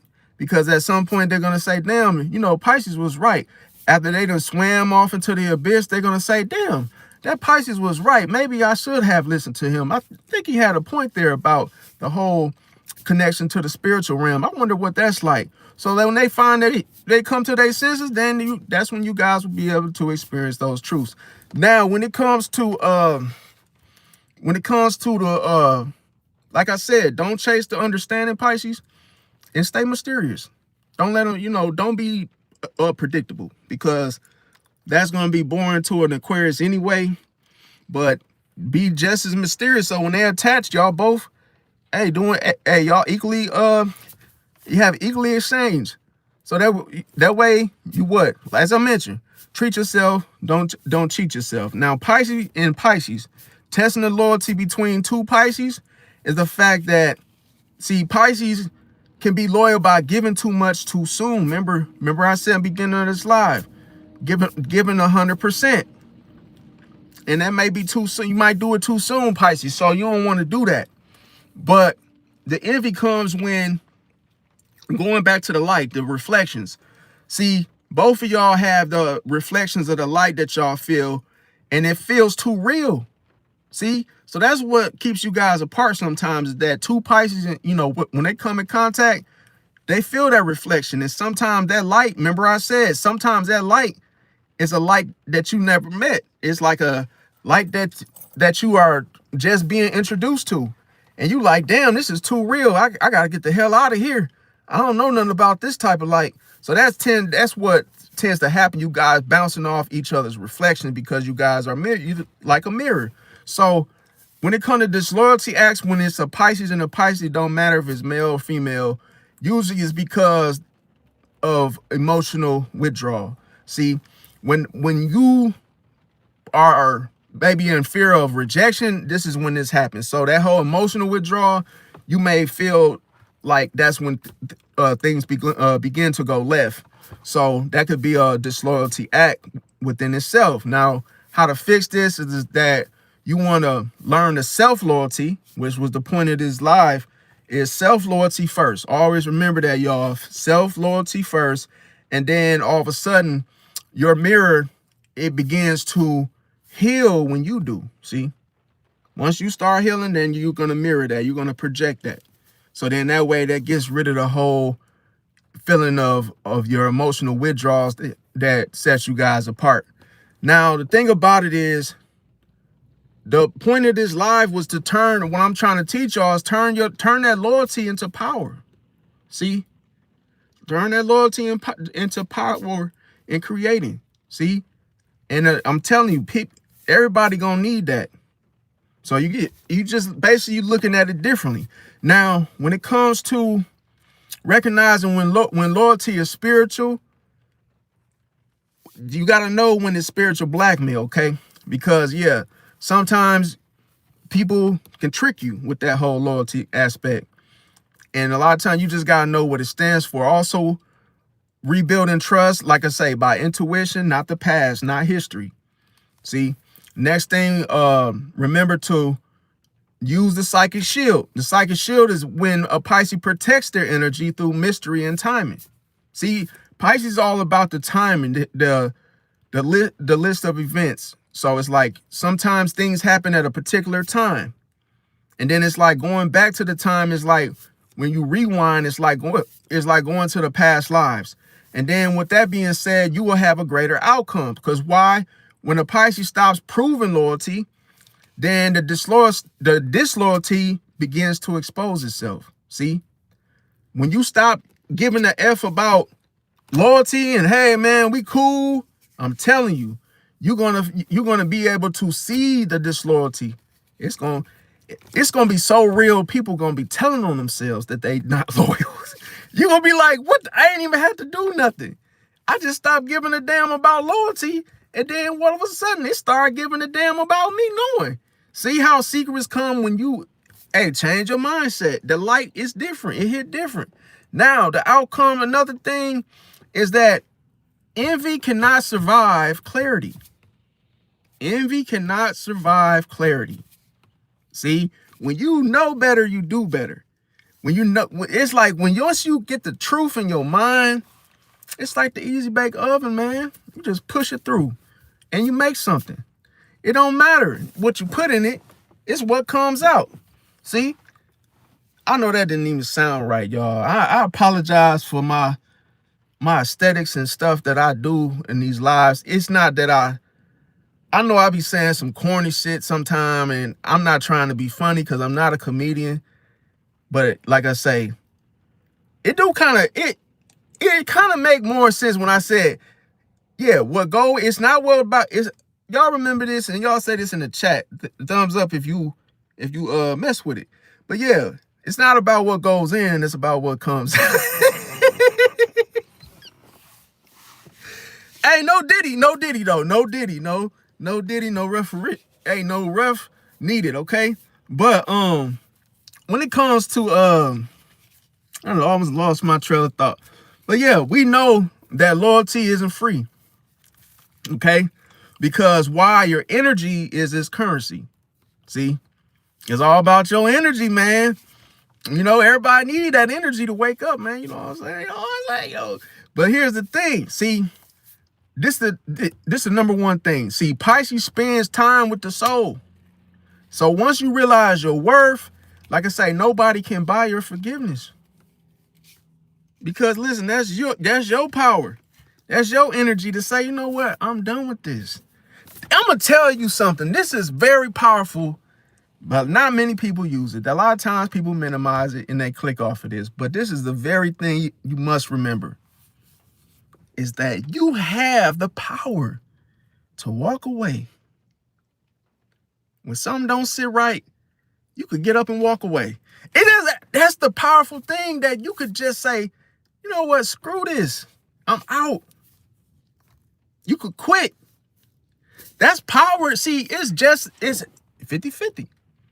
It's 50-50. No compromise. Either I'm going to do it or I'm not going to do it. Either I'm going to work here or I'm going to quit. It's a choice. It's power in being decisive. See, making a decision is so powerful. It don't even matter what you choose, just as long as you could decide. As long as you can say, yes, I'm going, you're going to have a good time. And guess what? If you don't want to go, you still going to have a good time because you made a decision. Decisions, they are the pivot. That's the pivot. That's the boundary. See, this the power of it. You making a decision is like, as soon as you say, I ain't going or I'm going to do it, it happens anyway. If you say, man, I ain't never getting with her. I ain't never getting with her again. Screw that. Guess what? Now you didn't get with her. It happened because you said it. You believed it. It had just as much power as saying, you know what? I'm going to get with her. It's the same. It's going to happen. But why do people doubt? See, it's always going to end the same. It's the same pattern. Life is the same pattern. That's why I said life is an illusion. Life is an illusion. Let me tell you another secret for those that in the back that just not getting me, not hearing me. Every woman, now I'll say most women get pregnant, right? And some people say Mary had a baby. She couldn't get pregnant, but she got pregnant, right? That's an illusion. It's an illusion because that's what's supposed to happen. Humans are supposed to reproduce, right? You can't change it. You can't change and go back to history. History don't matter. That will forever be a thing. That's why it's an illusion, because that's the truth. The truth is that's what happens when a man and a woman lay down, right? It's a possibility they could get pregnant, right? So why would you think different? See how that's why I say some people make it hard on themselves just because they actually overthink things. See, it's like your car need an oil change. Go get an oil change. Don't get an oil change, down, you're gonna have problems. See? So it's like when you know stuff, it really pays to know stuff versus confusion. See, you confused because you're overthinking. It's like, I'm gonna be another little simple example. Some people can't make Kool-Aid, and it's simple. They can't follow directions, and it's simple. You get a cup, a pitcher, you put 2 quarts of whatever you want to, you put the sugar in, determine how sweet you want it, and you mix it together and stir it up. Some people can't even do that. Some people can't cook it's some people that can't even cook. They can't make a spaghetti. They can't do it. But let me tell you why they can't do it. It's not that they can't do it. They don't want to. See that? People, the word can't it's to me, you don't want to do it. That's what the truth is. Saying I can't is an excuse. When people go to college, you think it's cut. You think for one moment they said, oh man, I can't do it. No, it's because they wanted to do it. And why were they so loyal to going to school because they needed a degree. It wasn't about what they wanted. That was the idea, but that's not why they stay loyal to it, to going to class every day. They know that they're gonna get, see, they need that degree to make a living, to feed their families. That's why they stay loyal to it, because they need it. So you need school. It's not that, oh yeah, that's the only reason that is the only reason you stay loyal to going every day. Because why? You're hoping to get that of what you need. You're claiming it. You're claiming it. You're planting the seed. You're not going to get a degree just because you say, oh, I'm going to go to school tomorrow. I'm going to go to school in the springtime. And then you think you're going to get a degree just because you decided? No, that's not how it works. But some people want something fast. Remember, fast don't last. Fast does not last. I guarantee you, if you start off a race and the turtle, you wonder why the turtle always wins. You always have to take your time, and it takes time. You have to make space for time. You have to know that, hey, in 5 years, I'm gonna be doing this. You have to put the time into equation to make it realistic. Not for anybody else, for you. It's not for, to please dad or to please mom or to make, keep up with the Joneses. No, you got to give yourself those years for yourself. See, another thing too is stop comparing yourself to others that have done it. Stop looking at, my brother finished school in 2 years. What is he doing now? He's a YouTuber. See, it's stuff like that. It's like, don't become envious of others and looking at what other people did. Don't base your creativity off other people's success. Make your own lane. Because some people, they may have went to school to be a doctor. Guess what? What are they doing now? Now they a barber. Now they doing something different. Now they might be doing something on the low scale or the high scale. Shout out to anybody that upped it, and shout out to anybody that down, maybe they stepped down from it. But that don't make it. If you step down from something, it doesn't make you a loser. It just, hey, you get in where you fit in. Some people care about what they need. So let me see what else I got for y'all. So like I said, tomorrow we gonna talk about respect, and like, comment, share, subscribe. I appreciate everybody for staying this long and watching. I love y'all, and I'll catch y'all on the next one. Peace out.